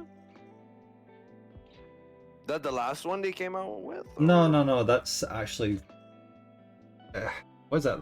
I think canonically it's like the fourth game. Chronologically, it's the fourth game. You can do really fun shit, like there's a guy in witness protection, so you can't get into his house because he's got like security guards and shit watching him. How do you deal with this problem? Oh, there's a lot of ways you can deal with this problem. There just happens to be a home vets across the road, and you go in there and you steal the medication for the pets to knock them out. And then, when you look at who would have thought this would be here? There's a kid's treehouse overlooking the back garden of the guy in witness protection. And he's left his BB gun there. And I can now add these darts from the vets to this BB gun. Oh. Oh, I freaking love the game. I love it so. Oh, there's this other one which is probably my favorite mission in it, where there's a rehearsal for a play going on. And you have to kill one of the guys who's the leading role and his boyfriend who's in the box, the viewing box above, at the back of the theatre. So you need to kill both of them. And what you can do is you can go backstage and there's a scene in the play where you're supposed to get shot in the head with a stage gun, like a fake gun. But you can go in the back there, into the back room and replace the gun with a real version of that gun. so the actor on stage shoots the guy in the head. And while this is happening, when they finally realise he's dead, the boyfriend runs down through the stands and traps up between the chairs, and little does he know, you've wired the chandelier that's above that with explosives. So as soon as he falls over, press the explosives, chandelier comes right down, smushes the guy, and no one knew you were there. Amazing. Masterclass. I love that game.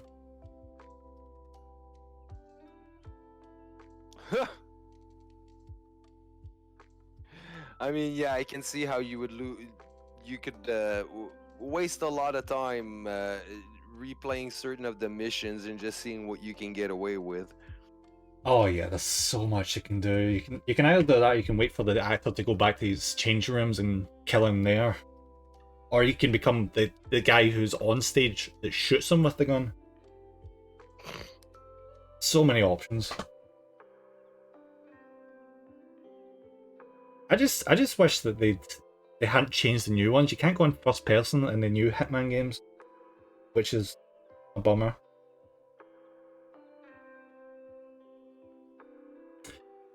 And I also played the games originally on the PlayStation. So when I came to PC, I realized there's no controller support at all. Really? Yeah,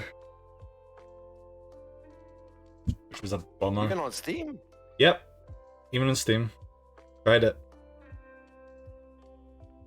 I know the one that surprised us was Battletoads. It will not support a PS4 controller. It's fine if you have an Xbox One controller. It will support that, but it will not support a PS4 controller.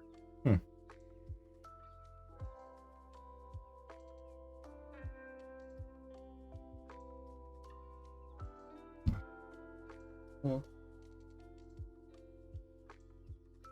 where's my white?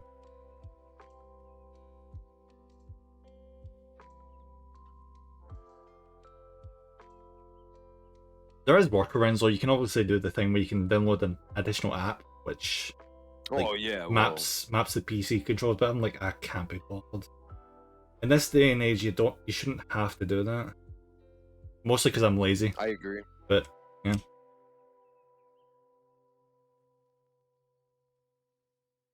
Steam is just way, Well, not way just too that. I convenient. mean, it's I feel you that when you play a game, you don't want to have to learn how to reprogram your entire Mhm. computer.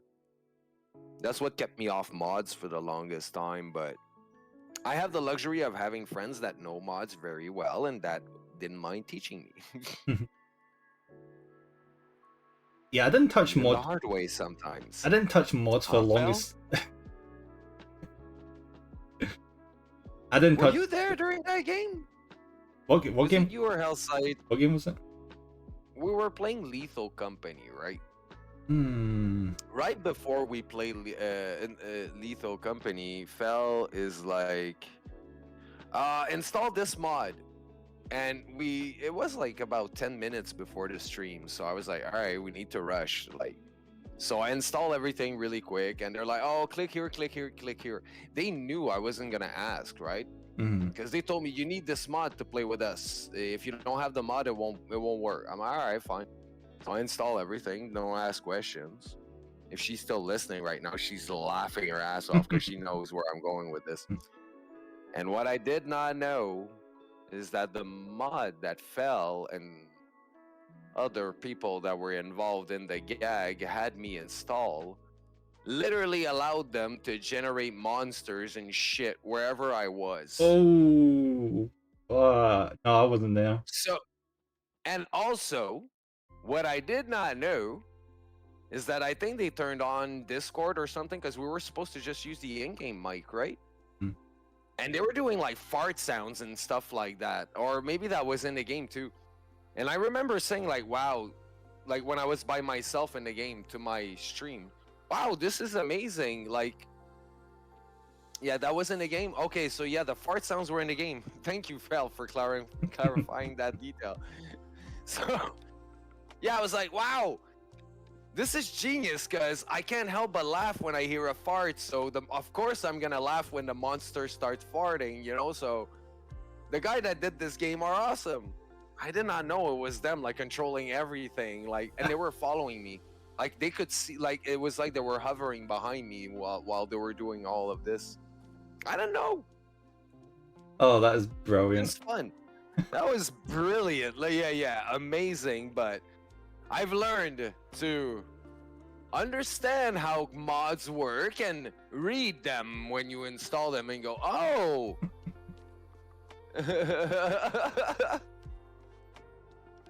Control company creates great. Oh. That would be so much fun. It's The almost practical joker in me is in love with that mod. just have someone be like a DM and just be the biggest piece of shit ever. Just every single turn, just be like, oh, here's the bracken, and then you go back down the corridor and it's like, oh, there's the bracken again. Got locked into a room. That would be a little less a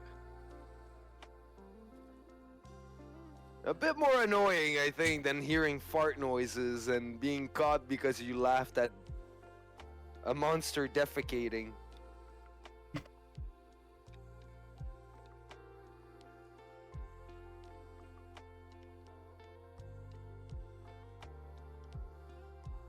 How would you feel about that, though? You walk up to the pearly gates. Yeah, how did you pass away? Oh, I heroically sacrificed myself to save 20,000 people. How did you pass away? Well, this big monster farted and I laughed and it turned around and ate me.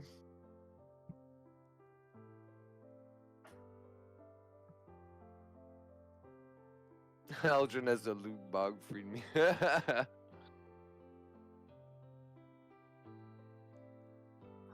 Did you go, my hero?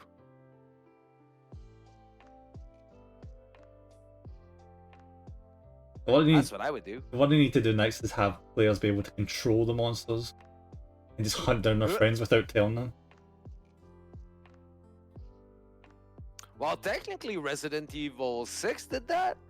You did have Yeah, the 6 option did, of yeah. being able to spawn into other people's game as one of the monsters. I turned that feature off really quick after I tried it, let me tell you. Yeah, I tried to do it to like troll people online, and turns out people that you invade that have that enabled are quite good at killing monsters.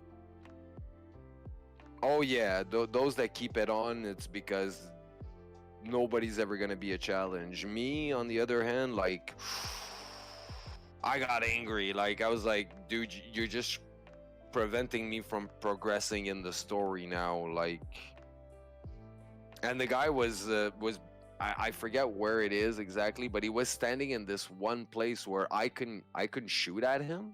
Mm-hmm. And the second I would put myself in an angle to be able to hit him, he would hit me and like one shot kill me, basically. Like, it was really weird. Like, I forget where it is. I'll find it is a known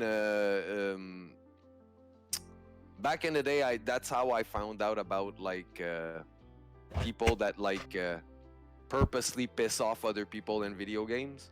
Yeah, that doesn't sound like a nice thing to do. Just be. I had the same problem with Dark Souls as well. At one point, I decided to help a friend get through Dark Souls 1.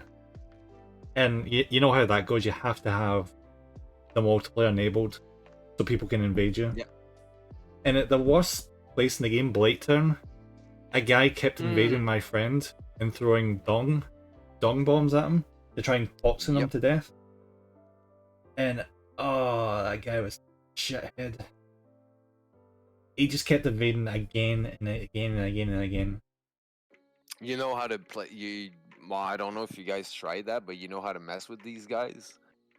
You go and get the item where when you crack it, everything on the stage attacks the invader, as much as they'll attack you, and that usually takes them by big surprise because they usually hang out next to the big guys in the swamp. Yep. So that if you come to them, like you'll get swarmed by the huge big guy with the rocks. Yeah, the ones that throw the rocks, yeah. That's it. Or the bugs. So yeah. When you crack that thing and they suddenly get attacked by everything around them, like they get out real quick. I don't think I ever realized that was the thing. Yeah, hold on. That's what me and my friend used to do. Like literally, like we had it down because I feel you on the invader part, but me and him every level we had it down par. Like, all right, we're getting invaded. We would run to this one spot, and every time what we would do is we knew that when you walk into that room, your camera angle is gonna be like this, so you don't see that corner. My friend would stand in that corner while I wait in the room and salute the guy like I'm challenging him to a fight. He would run up to me, and sure enough, my friend comes in from behind, backstab. All right, let's go. Let's continue our quest. And those that wouldn't come in, we would crack the item and Noxos NPC. I think the game must have been really quiet by the time we played it because he invaded about 5 times in a row.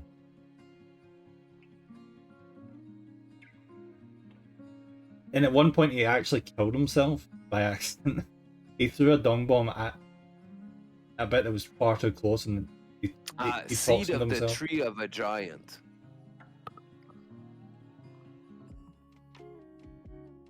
Where does that drop?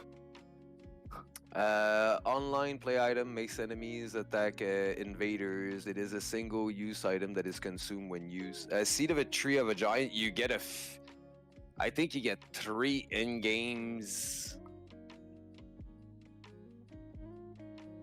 Oh no, hold on. That was in Dark Souls 2. You're right. In Dark Souls 1, there is no way to do that. My bad. That's why that wasn't familiar. But wait, isn't there like a similar item in Dark Souls 1?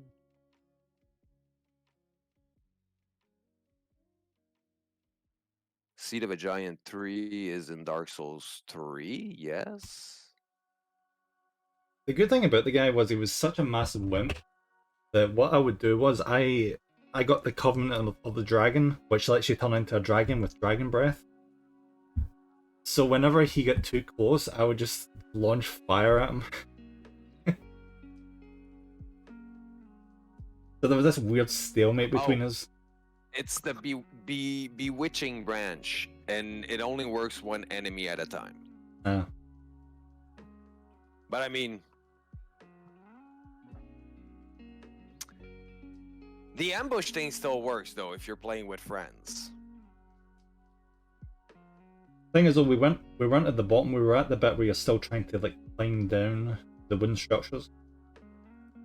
And what he would do is he would hide behind some of the barricades in the far off structures and throw shit. Yeah.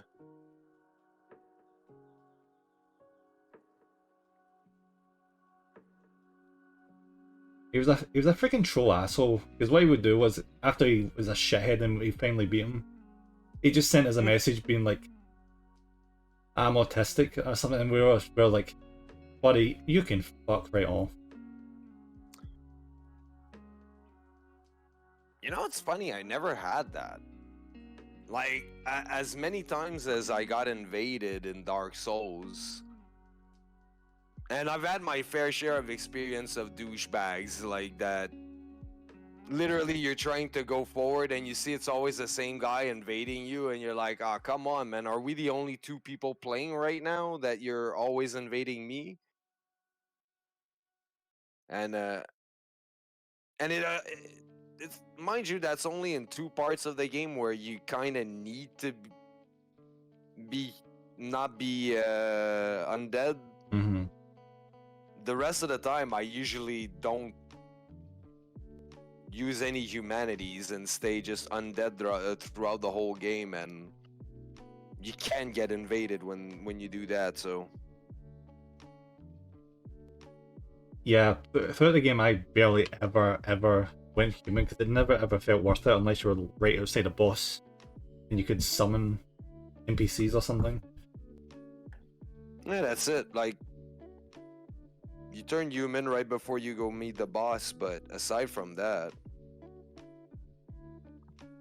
the invasions just ain't worth it. The amount of times I would run through a popular PvP area and I'm like, please don't trigger, please don't trigger, please don't trigger.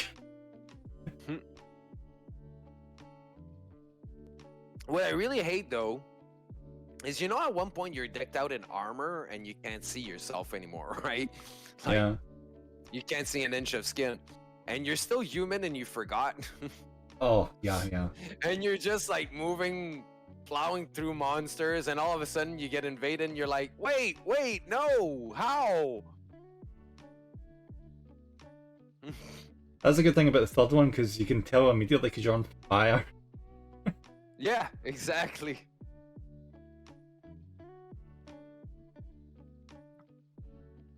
I did like the third one a lot though.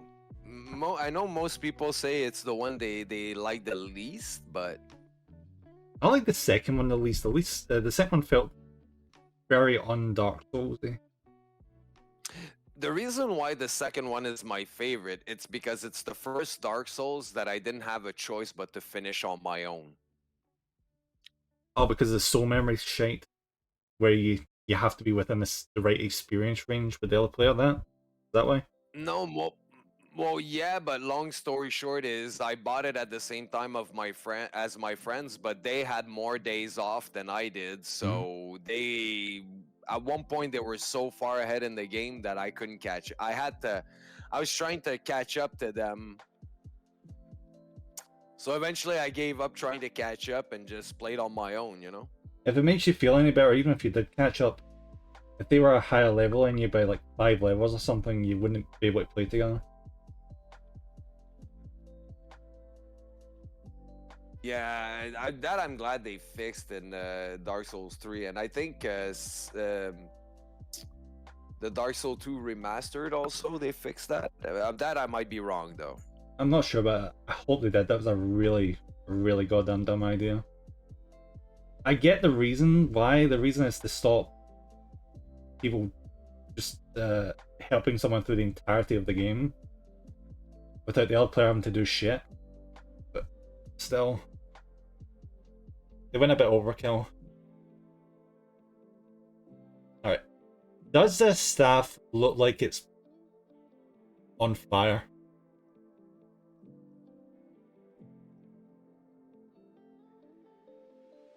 Why is it all of a sudden playing the same song? Hmm.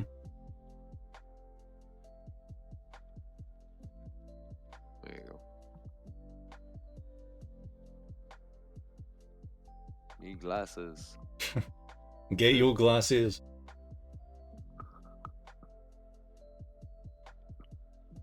Yeah. Awesome. That's a nice fiery effect on the stuff, yeah. Yeah, I started with yellow and then added on a dry brushing of orange and then red and black for the smoke at the end. Looks good. Yeah,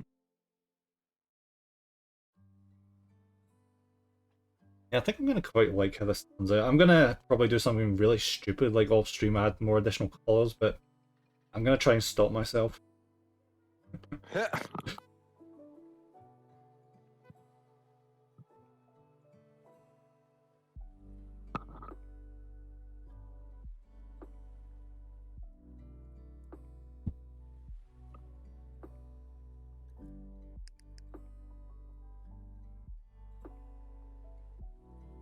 Oh, wait, that's what you're drawing to remind me of.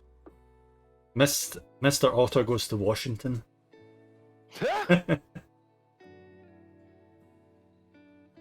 Well, see that's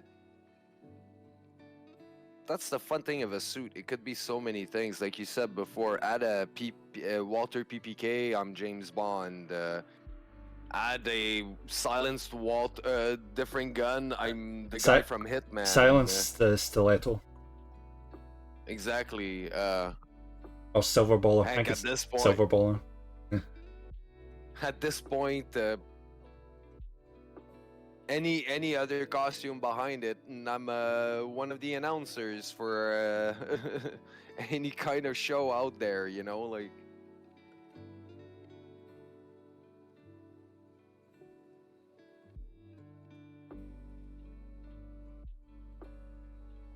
Would actually fit for the Sherlock Holmes games.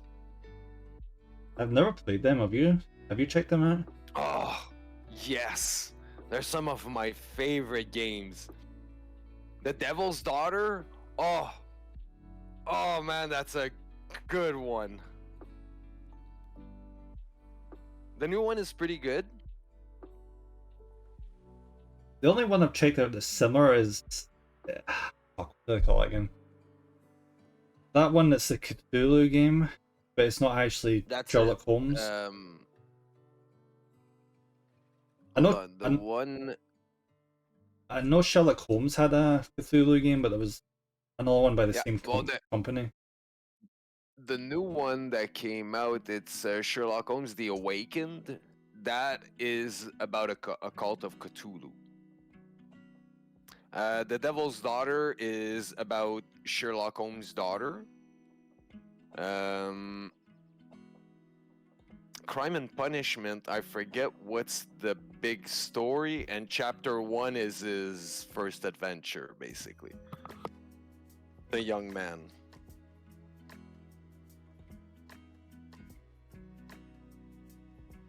Did I play chapter 1? I forget.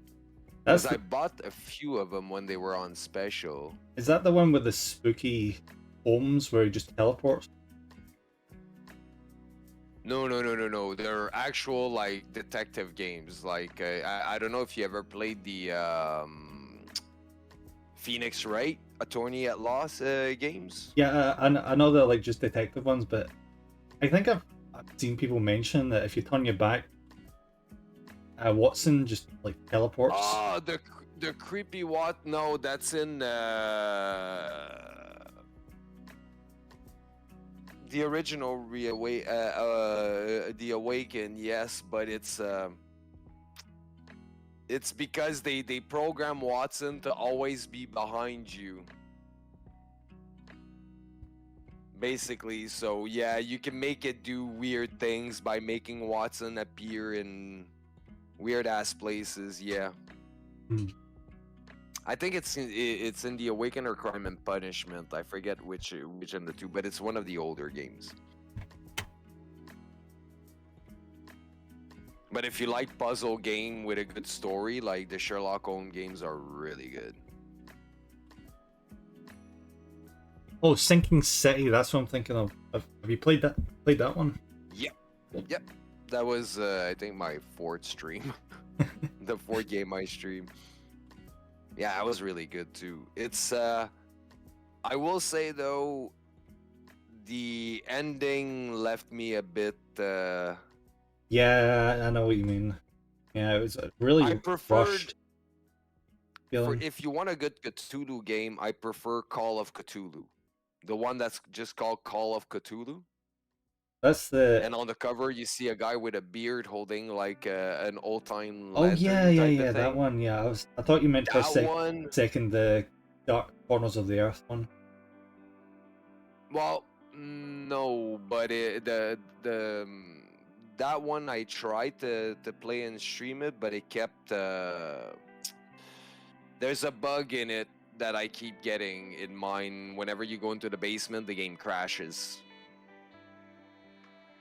Really, at the just the beginning of the game, like it's one of the first thing you need to do to start the adventure type of thing, and the game just crashes for me. There's a patch, but I haven't been able to make it work. And the game's probably sold as auto to mod it as well. Yep. Oh yeah, that's the issue that so far I'm encountering, is that the game, everyone, and it's so old that everyone's like, well, we're either not playing that or we fixed the issue a long time ago. So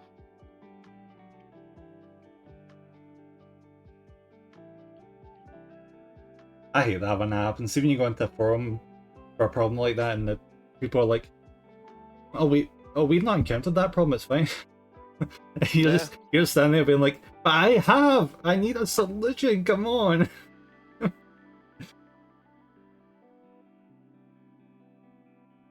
To be fair, it's partly my fault. I never ever initiate forum posts to ask these questions. It depends. Like some places I found they're pretty, like some communities are very helpful, others not so much. Hmm.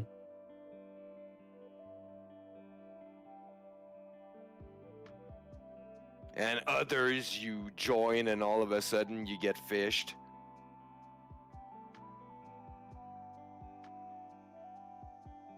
Thankfully, that's not happened to me. But Well, it's happened to me. well, actually, no. To tell you the truth, probably the amount of times I get hacked in Warcraft is a good thing of that.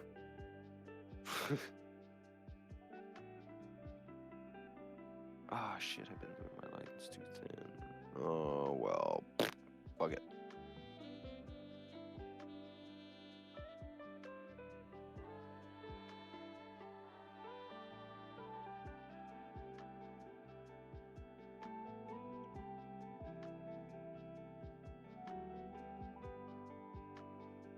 And you're more tired than I am. You keep playing the same song.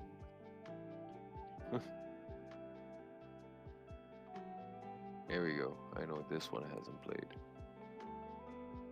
At least I don't remember it playing, so there you go.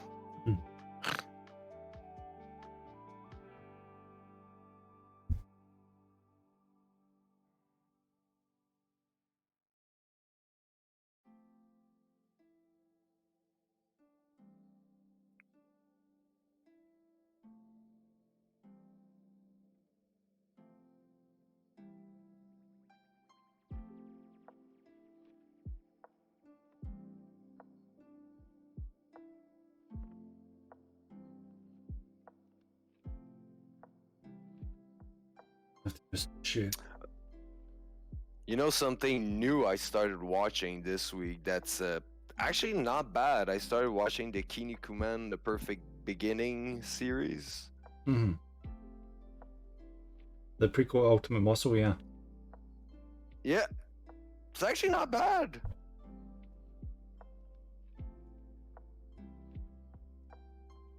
I need to go back and watch older ones. I recently finished Yu Yu Hakusho.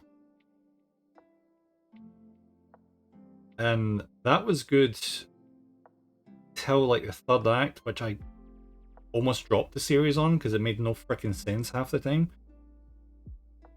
And but I stuck with it for the last few episodes and just was like, right, turned out not too bad.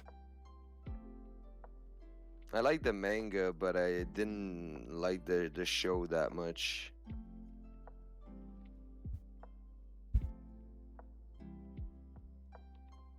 Because the manga is more of a there's a longer period of time before Yusuke finds out about his powers and just uses it, just talks with ghosts and has stories with ghosts and stuff. And some of the stories are really touching and really like heart. So when I watched the anime, I was like, they focus way too much on the action side of Yu Yu Hakusho and not enough on the what I've liked about the manga. Essentially, that's why I never got into the animes. That sounds a little like the start of Bleach. At the start of Bleach, Ichigo was just spending a lot of time just chatting with ghosts and stuff. But yeah, like with Yu Yu Hakusho, that it didn't take long for them to just completely forget about that and do action stuff. Well, I mean, they are shonen after all, so Yeah. they're more often than not based on action, but I mean, same thing with Bleach. As soon as it got too actiony, that's when I checked out a little. The interesting thing about Bleach is, though, see the way the first season was structured? They structured it in such a way where it could have just been a 12-episode anime. Because, as you probably remember from Bleach, at the start of it, they're just going to school, as you obviously. And they're doing the hollow of the week thing, where they're just constantly fighting a new hollow every single episode, and then going back to school. So it was obvious that when Rukia got kidnapped and taken to the Soul Society, that's like, oh, they must have got funding to get a second season.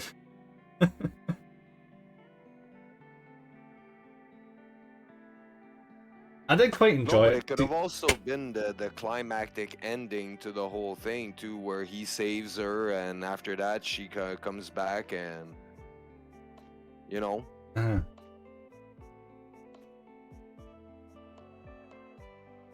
I wish there wasn't so much filler though. The first time I watched through Bleach, I didn't know what filler was, so so I got to enjoy just watching all the crap, including the Bound arc. Yes. Naruto has an entire season that is filler, basically. Oh, don't even get me started. Naruto Shippuden, there's a point where he's on the freaking boat, and I never saw him get off that boat for like half a year in real time. Yeah. Every week I would go on being like, alright, it's a new episode out. What is it? Filler.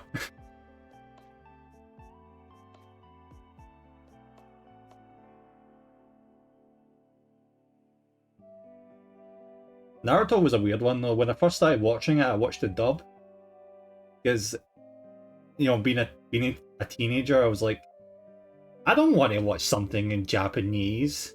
I want to watch it in English and not read freaking subtitles because subtitles suck. And then I got to the episode where he learns how to do the Rasengan, and I was there perplexed, being like, why is there nothing else? Why is it stop? And I realized, oh, they are like 100 episodes ahead in the sub. So I was like, fuck it, I'm gonna just tolerate this. And now I just don't like watching dubbed anime. I completely flipped.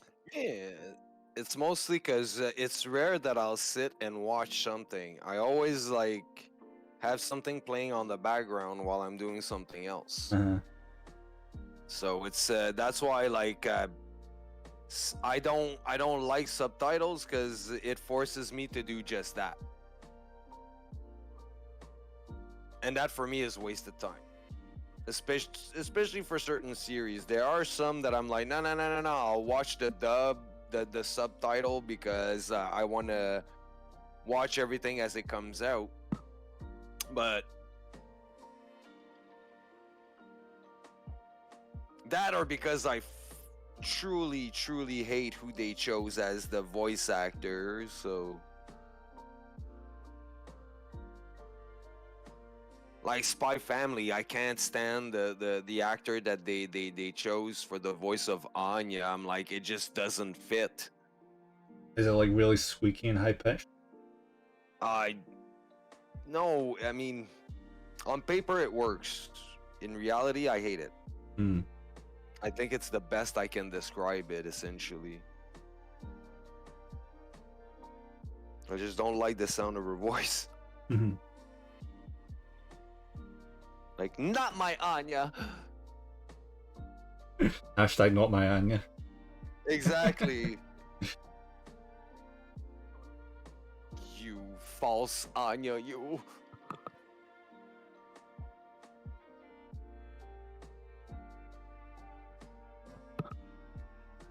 Same thing for Attack on Titan. The like, he's not a bad actor, mind you, but the guy that does the voice of Eren, oh my god. In Japanese, he sounds pissed off. In English, he sounds like he's about to start crying any moment. I've heard that about the English voice actor for Armin, but there's a lot of memes about him just screaming. Oh. You know, have you ever seen, how did he call it? It's the chibi version of Attack on Titan, and they're all in school together. Oh, I've not seen it, but I've seen it's they just go to school. I Yeah. have the first manga, all right, of that series, and the anime is dead on. By the way, if you don't want to read the manga, you can watch the anime that they did. It's exactly the same. The whole premise is the Titan ate Eren's meatloaf lunch on his first day of school. Oh, jeez. Yeah. I will. It's hilarious though. It's worth a watch, I will say. That makes me think of Isekai Quartet. Have you seen that one? No. It's got characters from was it Konosuba, ReZero, Overlord, and Yojo Senki, which is Tanya the Evil. It's got all of them attending school.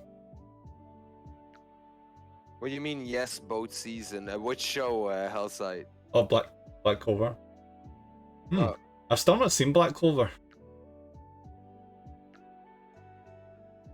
And now, yeah, they've added Shield Hero to Isekai Quartet, which what's the fifth version of a quartet again? This Huh? Quintet? A quintet? Yeah, Quintet.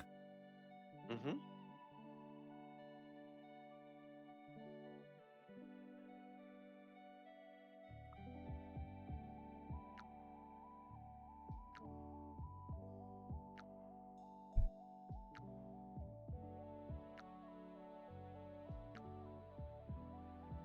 It's not bad. I think I remember it being like very, very short form. Like the episodes aren't nearly as long as regular anime episodes. Dyslexia man. Dyslexia. Is that like You're the okay, world's Hellsaves. shittiest superhero ever? I'm dyslexia man. It's hard for me to pronounce certain words, and sometimes when I count, it's weird.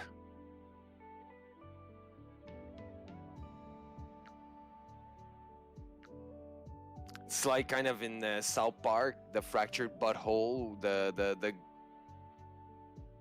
what's the name of the kid? Fuck. Hold on. The insulin. It's he talks like this. He has a lisp. Yeah, I know the, but I just cannot. I'm. It's not Scott Tenorman, is it? Yeah. No. Scott Tenorman. Yeah, it is Scott Tenorman. I think you're right.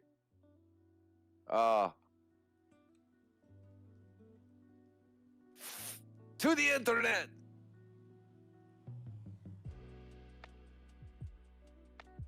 Because now you said Scott Tenorman, and that's all I have in my head. But I think Scott Tenorman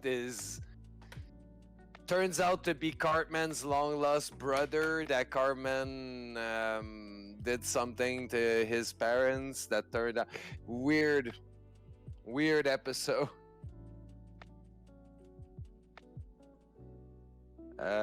Character with a lisp.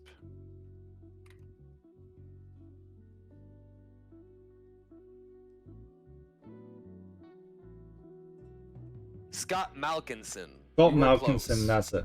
Yeah. Yeah, him in the video game, he injects himself with insulin and like he becomes like the Hulk.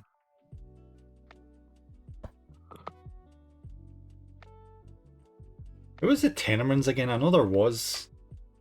It was that the. Scott Tenorman. So there was one. Yeah. It's Twitch. I can't say what happens with that guy. It's Oh, was he the ginger guy that pissed off Cartman?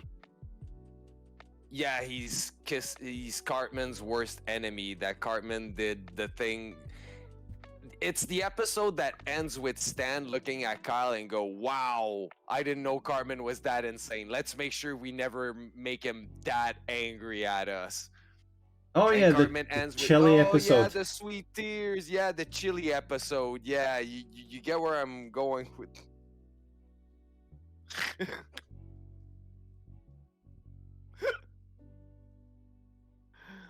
Boy, some things are hard to talk about, and we should change the subject right now.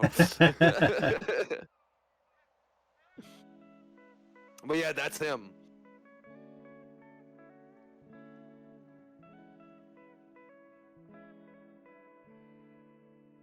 I can't believe they released a small game as like a sequel to that, like Scott Tenorman's Revenge or something.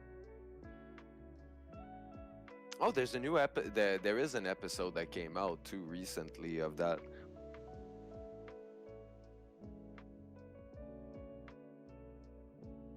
I do know that the latest South Park game looks fun with friends. The snowball one. Yeah, the Snow Day game. It looks fun if you have if you have enough friends to play on both sides. I guess it would be a lot of fun, but I've not heard great things about it. exactly. But mostly from what I read in the reviews, I'm like, all of this might go away if you play with friends. Meaning a lot of the bugs and stuff like that they mentioned would not really matter if you're like, all right, well, we know everyone on each side, so we can like, all right, everyone, we're having problems loading, just reload. All right, you know what I mean? Is Type of thing, it like- still Ubisoft that's behind it? I think so. Well, that would make sense then, because Ubisoft is shitting the bed right now.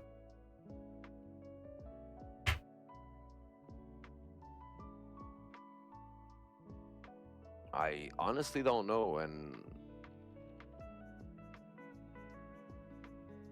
it would take too long to check on that.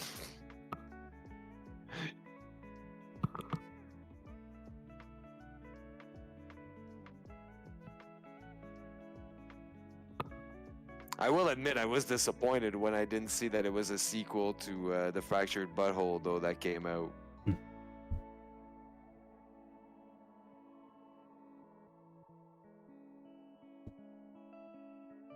I love those two games. That one and The Stick of Truth.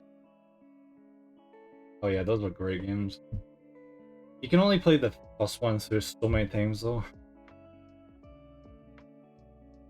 Yeah.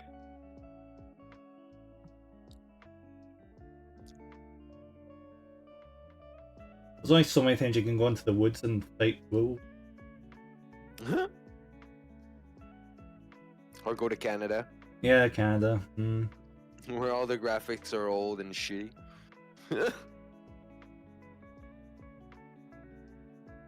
I remember some of my friends being pissed off at that, and I was like, "Come on, guys, it's South Park. You expected them not to make fun of us? Like, what's wrong with you? Are you new here?" Yeah, if you want someone to blame, blame Canada. Not a bad one.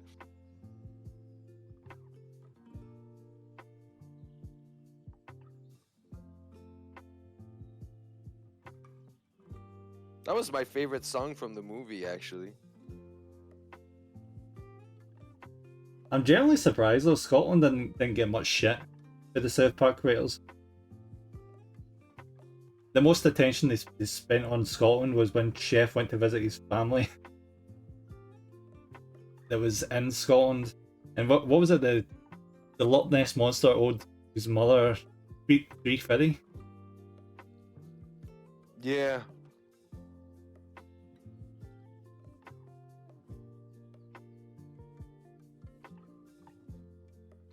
Now that you mention it, well, I guess would making fun of actors and stuff that are from Scotland be considered? Nah, that's more like pointing a jab at the actor themselves. So Yeah. yeah, you're right. That's pretty much the only time they,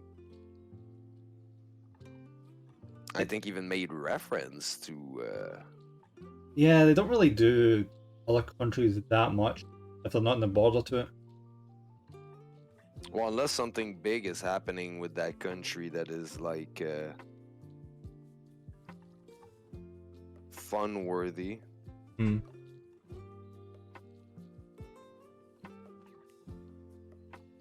One thing though I learned about South Park that I thought was really interesting is how they write their episode. They do it like They have a right rule. before. No, more like it's when they write the show. How they do it is that they're not allowed to say and then. It's always, they always have to follow every phrase with therefore this happens, therefore this happens. It's, you would I saw like the two creators in an interview and they explained how they do it. Hmm.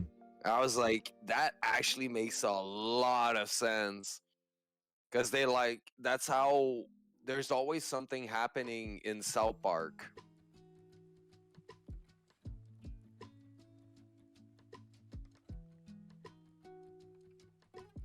Do you know what? That rings a bell. I swear, wasn't there an episode where there was this really freaking annoying ass character that just kept saying "and then"? Or I think I have something. Yeah. Yeah, something completely different. That would make sense though.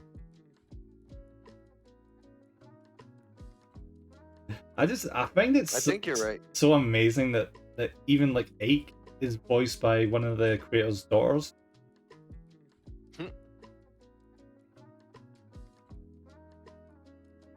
Hello, Golden Raven. How are you today? Hello.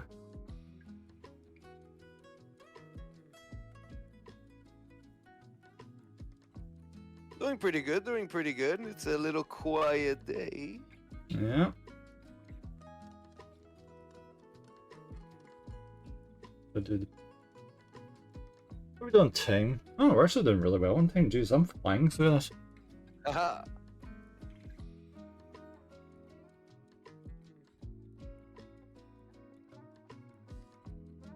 I decided to Sorry print off some bases for these miniatures instead of going for basic ones. They're specifically World War One themed trench bases. They do look good. Yeah. One of the bases I found was really dumb though. There's the 30 by 60 centimeter bases. You know, the elongated ones. And for some damn reason, the creator, one of the variants of it, decided to put like a big obstacle in the middle of the base. And I'm just looking at it, be like, buddy, anything that's going on a base like this is going to be diagonally taking up most of the freaking base. You can't do that shit. Well, unless it's a horse or something with long legs. Sure. Yeah. Maybe, but then it becomes a base that you can only use in very specific situation. Like for example, this Sucks. this is what I was going to be putting on that base. This plague infected dog. Oh, quote unquote dog. But yeah, you can see looking at it that it would not go on that base. I'm not printing off a base The belly would. it's not going to work. They'll be sitting there with a base being like, what the hell did I do? Will you turn you into a mini frisbee?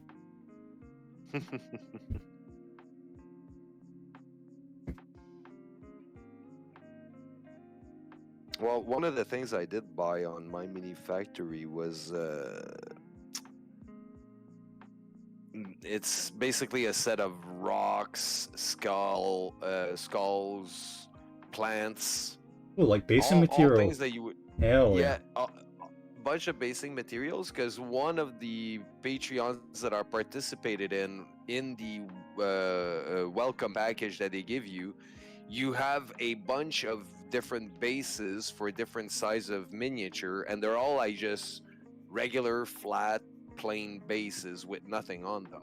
Yep. So you just put that glue whatever you want on there, and ta-ta, instant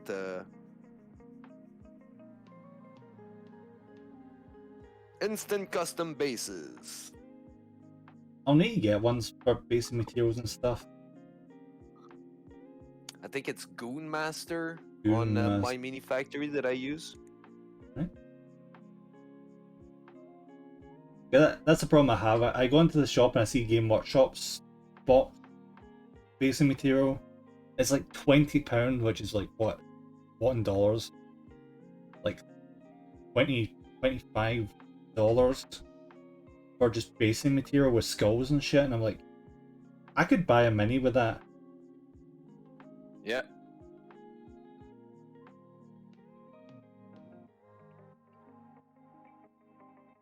Oh, You could buy a mini for this. Oh, go ahead. I'm actually impossible. I decided to go for a trip into the Highlands last week, and I found the one shop in the town that was selling Warhammer, because of course I did. What? And see, because it was so remote, they had so many limited boxes, huge freaking boxes, like £100. And I was just standing in the shop being like, do I buy the Kriegsman box? Do I buy the Age of Sigmar box? Do I buy... And I end up convincing myself, I'm gonna go home without buying anything for once. Ah! How could you? I know, right? Man, that shows like levels of self-controls beyond what I'm capable of, I think. I've got... See, if I didn't have any like backlog, I probably would have bought something. I have... And I'm only half teasing. Yeah. It's a serious problem. Oh, it do be hard sometimes, because a lot of these miniatures become a pain in the ass to get your hands on. They're expensive. But sometimes that's the thing that makes you say, I think I'm gonna get it even though I know I shouldn't, because you're like, it's probably not gonna be there by the time I'm gonna be ready to buy it, you know? Like, Yeah, I'm feeling that. I'm feeling Same that. reason. Yeah, I'm feeling that with the Oh, Horus go Heresy ahead. box. They're just. It leaked recently that they're going to be releasing a new Horus Heresy starting box, like one of the giant boxes. Hmm. And so I immediately go into the discount shops to see what the price of the current one is, and it's not available right now. I think they're pulling their stock, or it's selling out. That would make sense. And that's because I don't want to get into Horus Heresy because it's like just constant Space Marines all the freaking time. But then again, I want to paint some Night Lords. So I'm like, oh, should I? Should I The paint? story is pretty good though. Yeah, I freaking love Horus Heresy. Horus Heresy is awesome, but I get so tired of painting Space Marines. I've got a bunch of Blood Angels I need to paint, and I can't bring myself to do it. One of the Games Workshop games that I was tempted to get into though is the one with, it just has Titans. It doesn't have Oh the yeah, the Adeptus the, Titanicus. Yeah, that one. hmm Oh, thank you for the hydrate creative. that one. I was like, even if no one wants to play, the miniatures look awesome. Hmm.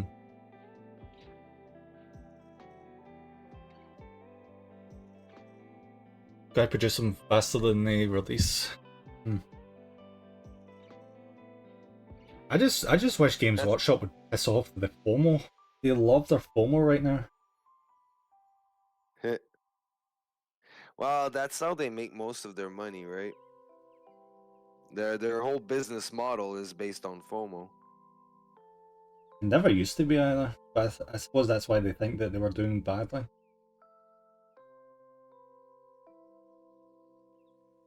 Nah, it's mostly because of the way investors are programmed to think. They had a big boom during the COVID because everyone was stuck inside, and it was the perfect time to like buy miniatures or get into a hobby like that. But then when things went back to normal, the investors are like, "Hey, where are the profits?" Well, Oh yeah, that's a good point. I forgot that they weren't public years ago. mhm. Being public It's traded companies.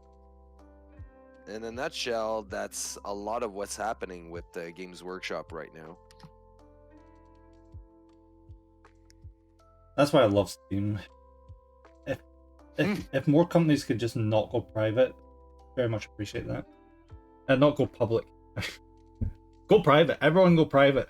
Apart from healthcare and like nationalized services. I'm not well versed enough in those things to have much of an opinion.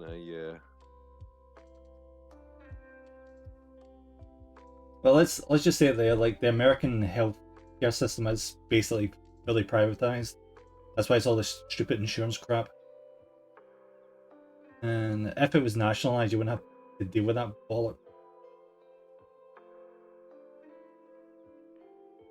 But because it doesn't make as much money, they don't do that.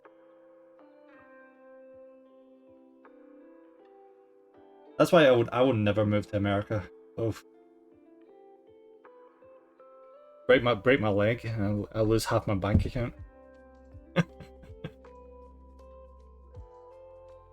Just waiting for Twitch to shove a few points my way. Eventually, one Mhm. day, maybe. Yeah. Well, the rules, I don't know if they've already changed, but I know they've already announced like the whole affiliate thing not really mattering anymore. Oh no, really? Yeah.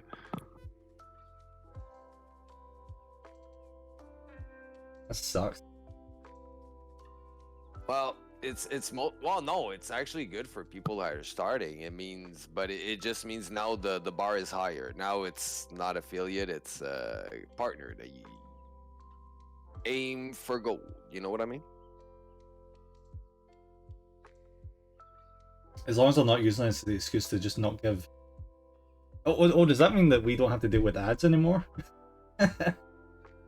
It's the other way around. It's mostly like new people that come in will necessarily have to deal with all of that. Because when I started streaming, like, I didn't bother learning about ads and how they work and how to program that and all of that because, well, I didn't have any. Mhm. But now somebody that starts off, well, it's something they'll have to pay mind to, and I suppose that makes sense why they would do that, because Twitch, I've been hearing, has been struggling mm. financially. So if it means that they're going to get ad revenue from everyone that's streaming, including people that aren't affiliates, that's the reasoning.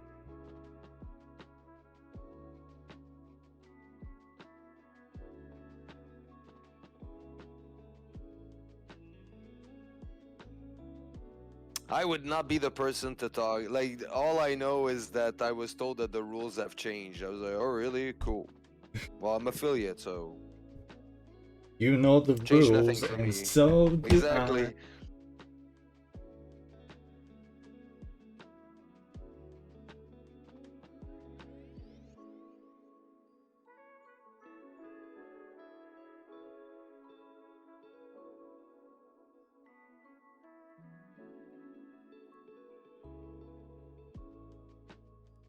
What is that silly thing? Oh, back to 3D printing for a second. I've been hearing people saying that you really shouldn't be doing terrain on a resin printer. So Really? yeah, they've been saying it's more cost effective to do it as filament. Pans? I mean, yes, and arguably it's also more cost effective to go to the park, gather some branch, clean them really properly, go buy that green fluff thing and some glue gun and make your trees that way. But I mean, because I see their point though. Don't get me wrong. Like, yeah, like if you're gonna print an entire house and it's one huge block and it's not like hollowed out, but I have some terrain pieces that are made to be 3D printed, and in the end, it doesn't take that much resin because it's all hollow inside. Like, so it's, and arguably it's fragile, but you can just take, you know, those there's filler that you can buy in arts and crafts shops, like you fill it all up inside with like a foam thingy. I'm not sure if you know what I'm talking Yeah, I about. know exactly what you mean, yeah. And that solidifies the whole thing. Because I mean, I have got a again, what are we lot talking about? of terrain to print off. I was planning on eventually printing off and making entire well, not a diorama, a board, like a 4 foot by 4 foot board of trenches in no man's land.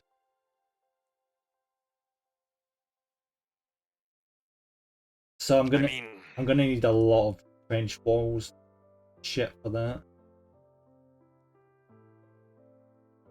Which I have the that's STLs for, but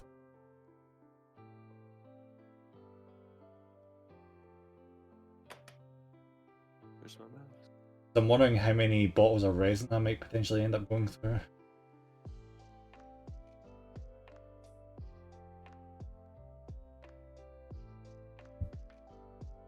Whoa. Again, that's very difficult to say because it always depends on your project, what you're printing.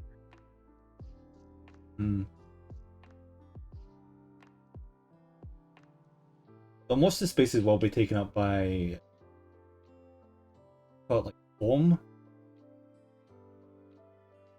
to fill in the spaces and back up the walls and stuff. It's I don't know.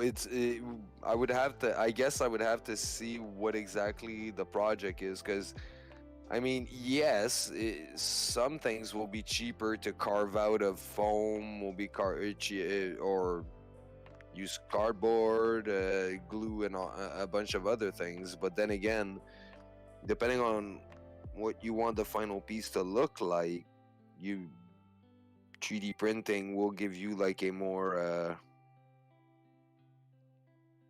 what's the word I'm looking for? Maybe a sharp finish. Mm. Like I can show you how to make fake bricks on foam, yes, but if you want something that's highly detailed with little bricks, some bricks sticking out, some not, and stuff like that, yeah, 3D printing will save you a lot of time. No, but the thing with the foam is it's not actually going to be terrain so much as it's going to be like trench walls stuck to the glued to the side of the foam, and then painting the top of the foam is like battlefield terrain, kind of like as a base. One guy that I watch on YouTube, he does basically like Warhammer terrain. That's all he does, and all his projects starts off with this huge piece of styrofoam that he carves into the land that he wants, basically, and then covers everything with plaster. And then where he wants grass, like he'll adjust the texture here and there for depending on, okay, this is gonna be earth, this is gonna be grass, so and such and such and such. And then he'll take either parts that he'll 3D print or old bits from Warhammer kits that he doesn't use anymore, breaks them apart and shoves them in there to kind of look like debris and shit. So is that kind of what you're talking about? It's more just it's like the 3D printing won't actually be the ground level. It's just gonna be the foam, and the foam's gonna get carved out, and then it's gonna get painted over with like texture paint, so it looks like ground and duct and stuff. And the 3D printed part is just gonna be the border around those pieces.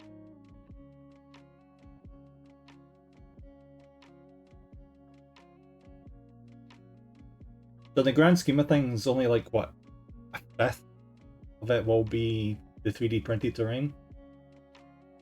A fifth of the 4x4 area.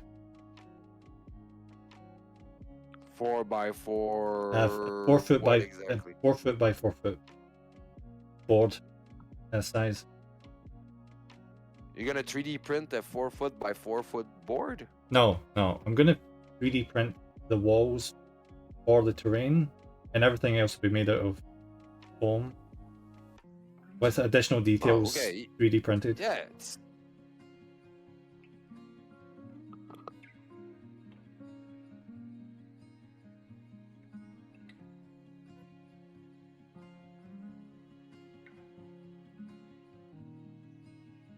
But yeah, I've seen many guys do that, like 3D. Like I've seen a guy do like kind of a Roman kind of Greek thing with he actually went into the I forget which museum. They have a 3D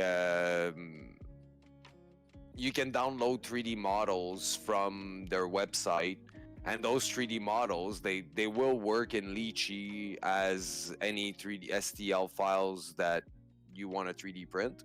You just have to put the support yourselves. And he basically like printed like the David, the statue of David, the Venus, the Milo, all these statues and stuff, and he incorporated them into his Warhammer terrain shit. It was really, really nice. I was like, hold on. And it's funny too, because his video was to sell some of his products, was to sell his grass thing.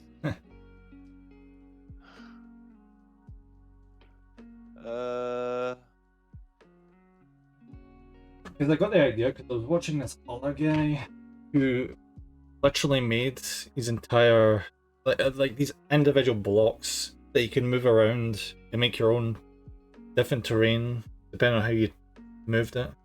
And what's the video? I've got it in here somewhere. Don't you just hate how YouTube just changes its layer every freaking time? Oh. Where the frick is this? Watch later. Black Magic Craft. Have you seen this guy? Oh yes, yes. I watch him regularly. Yeah. Well, not his latest shit because his later project have not been interesting me. This is the guy I'm telling you for terrain. MS Paints, like he does, like I described before, like major Warhammer terrain shit. And where's the other guy? The guy that did that.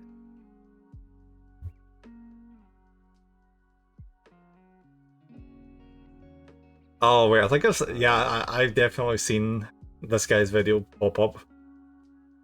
That's the £40 army one, yeah. Oh, definitely. Yeah, this guy. You mean the one I just sent you? MS Yeah. Paint? Yeah. Oh yeah. If you did a search on YouTube with Warhammer 40K, something of his must have popped up. I seen him collab with pretty much everybody in the Warhammer YouTube community.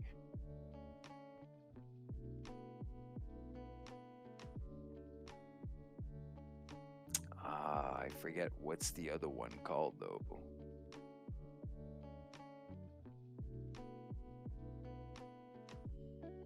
Also, this young guy that's pretty good, Ninjon. I don't know if you ever heard of him. No, I don't think I've heard of that one. Ooh. He's younger. He does a lot of Warhammer, and his latest thing, we're trying to go for the golden demon. Golden Demon, yeah. Mm-hmm. I just made a terrible mistake there. So I opened up my mini factory and just I saw a new campaign.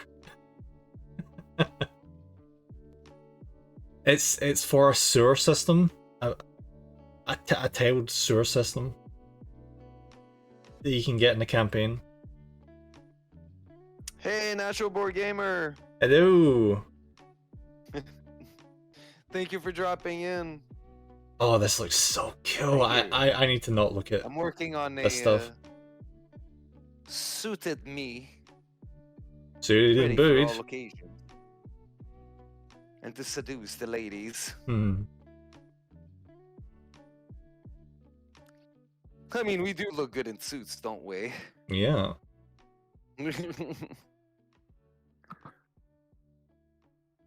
I'll find the other one and I'll let you know.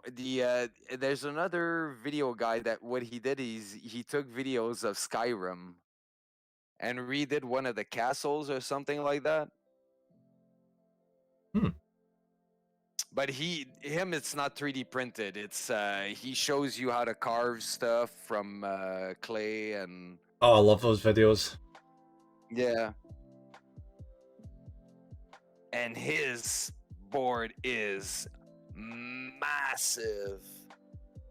Oh, that reminds me. Have you seen the guy who made the huge freaking Lord of the Rings one? It's like Helm's Deep, but like the full of Helm's Deep. I need to find that one, but it's so cool. He had to buy like an entire. What do you call those storage places where you get like those where they left the metal things? You got the big storage facilities, you know, the ones where you get the programs where people open them up and bid on them. Mm-hmm. That one. He bought an entire one of that, like a big one, just to store this game board on. Because it's freaking huge. I mean, where's this thing? Oh, thanks, Natural Born Gamer. It's actually the one I use is Clip Art Studio. The simple enough. The reason why I went for it, it has all the tools you could ever need to do illustration and animation Oh, there we go. with a one-time fee. You don't have to pay monthly for it. You just pay one and done. And contrary to other like Photoshop and stuff like that that are monthly subscription fees. Yeah, you gotta love not having to do monthly subscription. Depends. If you give me a reason and something good for it, I don't mind. Why? But I just don't like I don't like the pressure of being like, oh, I need to use this or I'm wasting my money. let's be honest, though. I don't think Adobe's services are that.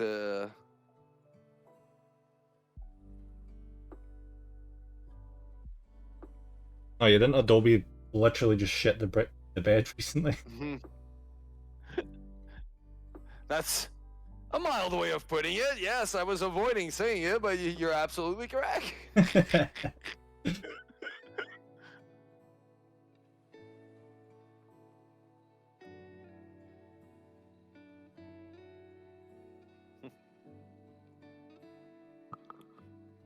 I'm not gonna lie, I was buying time for the last like 10 minutes looking at my base being like, what the hell is that? How do I paint this? To the point where I looked up a painting guide which they were nice enough to supply with the files. I'm like, alright, that's what that is, that's what I'm looking at here. I was like, is this wood? Is it stone? Is it metal? I don't know. Turns out it's just all of it's metal, so makes so much. I definitely know it's not a dog. It's very much not a dog. But everything else, your guess is as good as mine. I can't believe I'm actually going to finish a base on stream for once. Like me. My...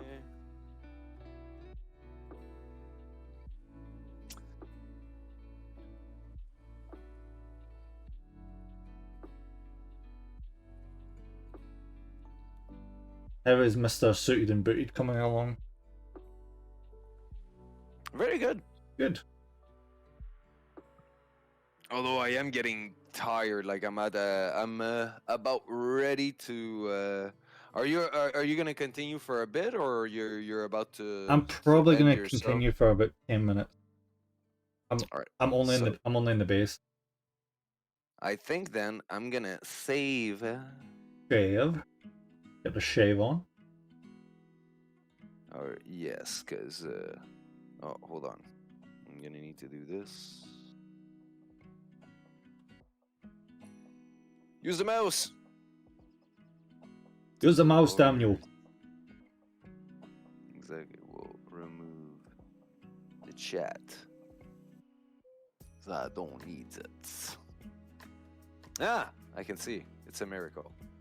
Amen. Hello. Work files, and we'll call it suit. You're going to look that up later and be like, what the hell did I call that again?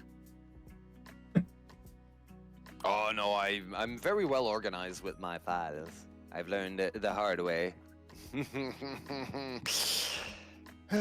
Guilty. I've done that one too many times. You know, like where the hell did I save that? And you look everywhere. Oh yeah, I know. And it's always in the last place you look. Cause sure enough, afterwards you found it. All right, so I'm gonna jump off Discord on my end. It was nice streaming with you, even though it was just us today. Yeah, it's nice to chill as always. Between us, man. Mm-hmm. I'll see you next week. Maybe it all depends on how everything goes tomorrow. Yeah, good luck with that. I hope so. Yes. Have a good one to you and everyone. I'm gonna raid out into Nem. Yeah. So stick with me for a second. Is oh how nice. It's making it super easy on me too. You're the second to first name. I was saying the opposite side, that the shout out couldn't find you for the life of it. Alright, it's a rating now. Hello. And I'll end the stream on my end. Welcome in, zombie. Welcome in, viewers. And have a great rest of your stream, then. It's looking good, I will say. Thank you. Send me a picture of the final result. I am curious to see. Oh well, I'm looking forward to doing the rest of these. But yeah, have a lovely rest of your day, buddy, and thank you for the raid. You too, and have a see you soon. Yep. See you soon. Bye bye. Bye bye.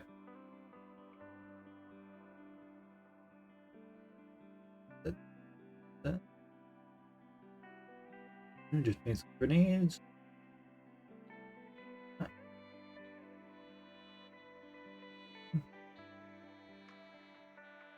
I'll probably do some shading in a little bit. Actually, not tell a lie. I'm gonna do some shading and then I'm gonna mess about with this metal barrier. Do some tidying up and then do the rim. Hey Gordon Raven! Hello. How much more is it?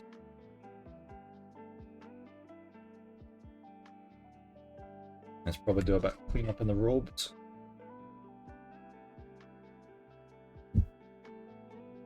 You think you're almost done and then you've still got a little pad left to do.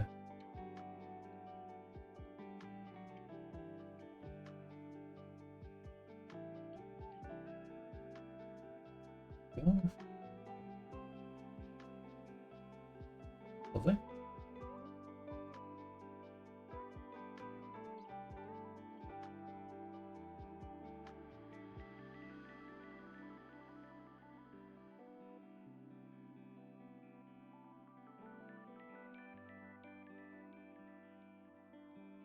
To wait for that to dry in a little bit.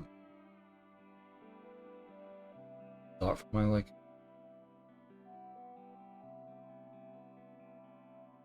Alright, what's up? Oh yeah. We're gonna need to do some shading and then we'll move on for that. Some dry brush. And I was thinking, do I do stippling? Nah, I probably don't have to do stippling.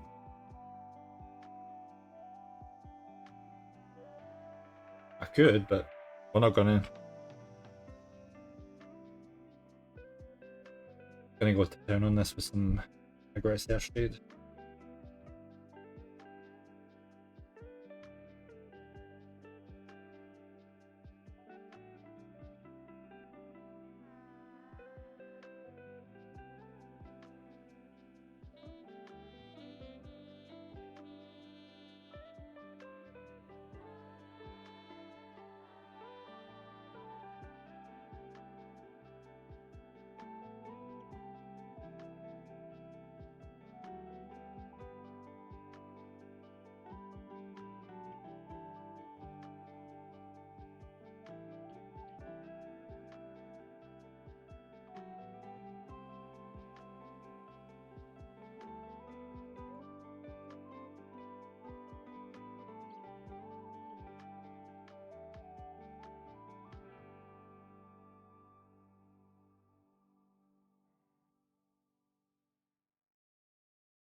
I think you want to watch shading. That sure doesn't load.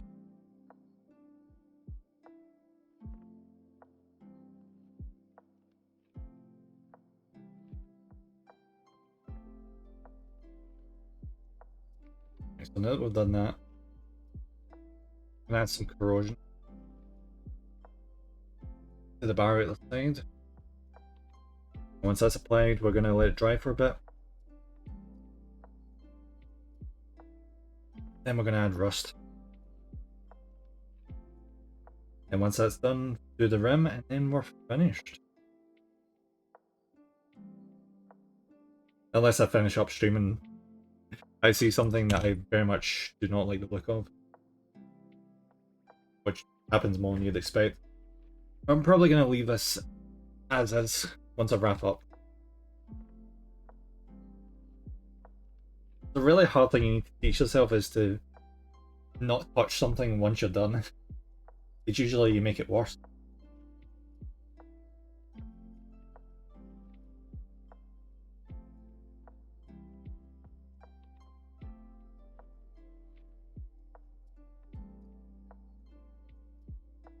Get the erosion going.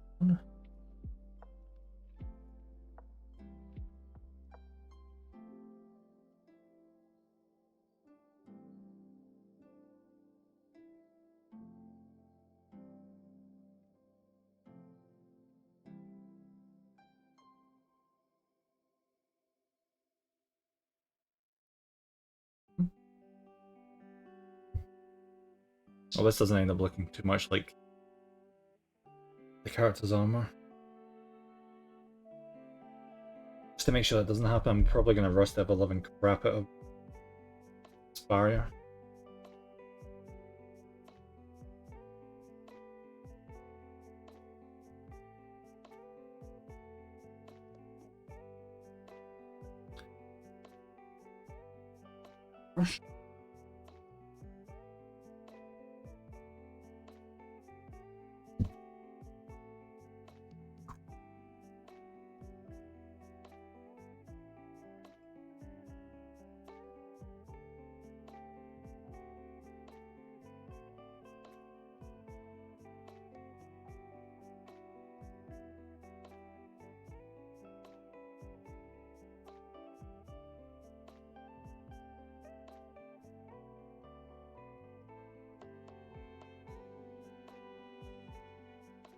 If I let it dry long enough.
But we'll leave it as is.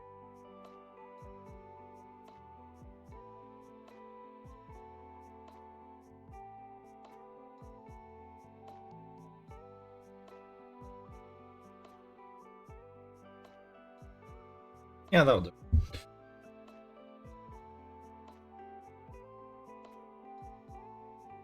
Give me a second.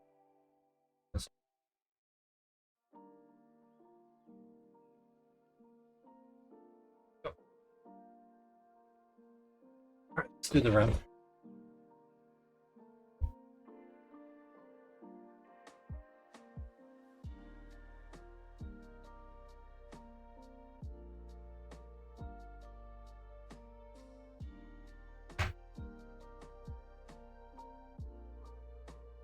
Instead of going grim dark, I think I might just go for a completely black grim for this one. Stick to the theme.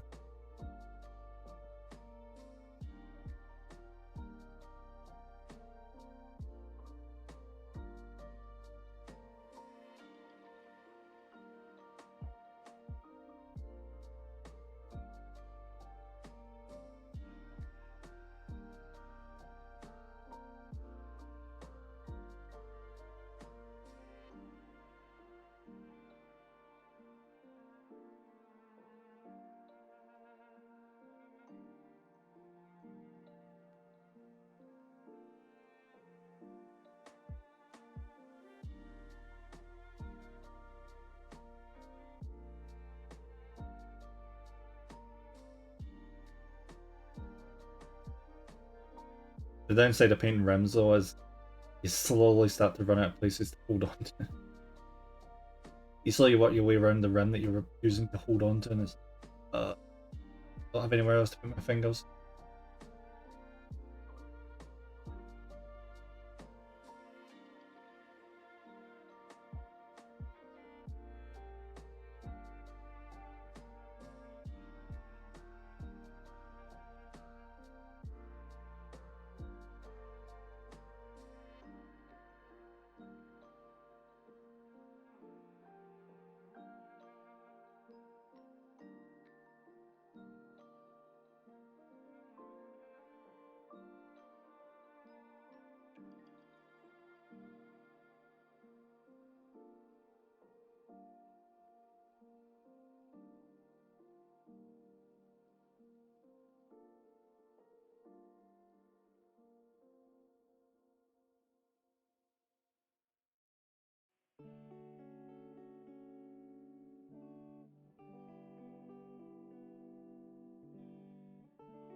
Give it a second to dry, put it back in the base, and then we'll get a good look at it.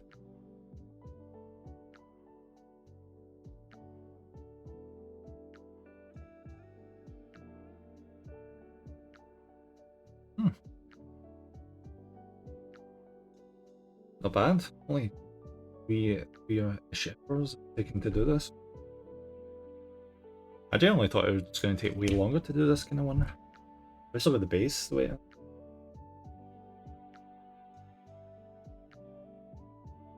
Late. Yep, there we go.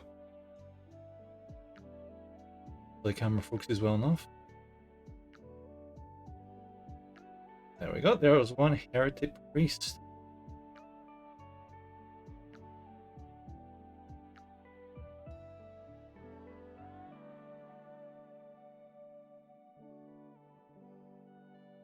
You see there, that's the little wooden planks. And grenades.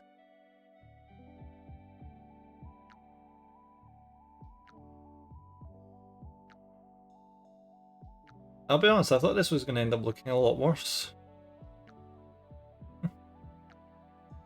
Gives me a good basis to work on.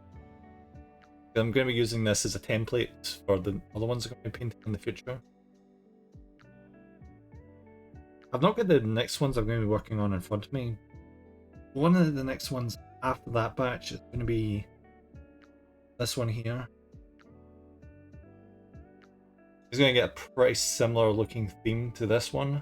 His armor is going to be just rusted to all hell and back. He's going to have a lot more blood on him.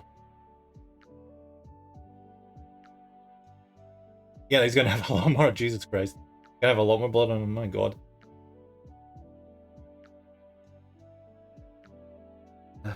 There, get my face so I don't break him. And there we go, that's the finished article right there. And that's where we're going to raid out, guys. Thank you very much for watching, and thank you for the raid, zombie buddy, thank you. Let's see who we can raid out to.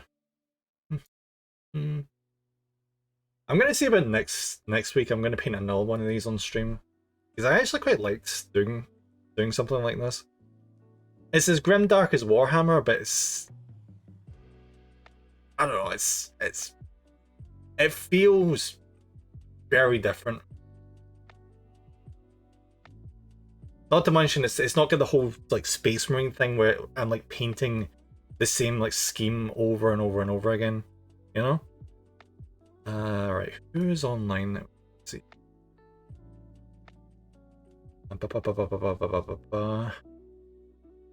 I'm gonna raid.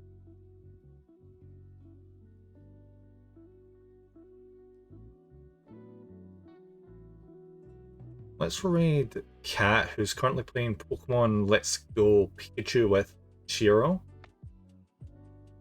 Yeah, we'll head over there. There's been quite a few people playing Pokemon right now.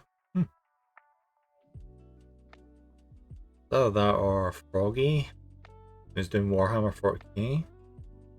Space Marine. Now let's raid Cat. Let's head over and see what Cat's doing.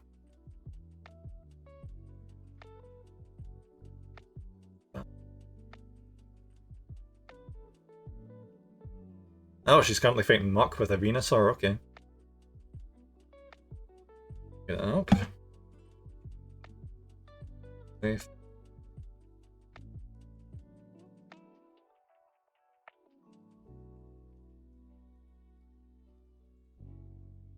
Go. And here's Big Man.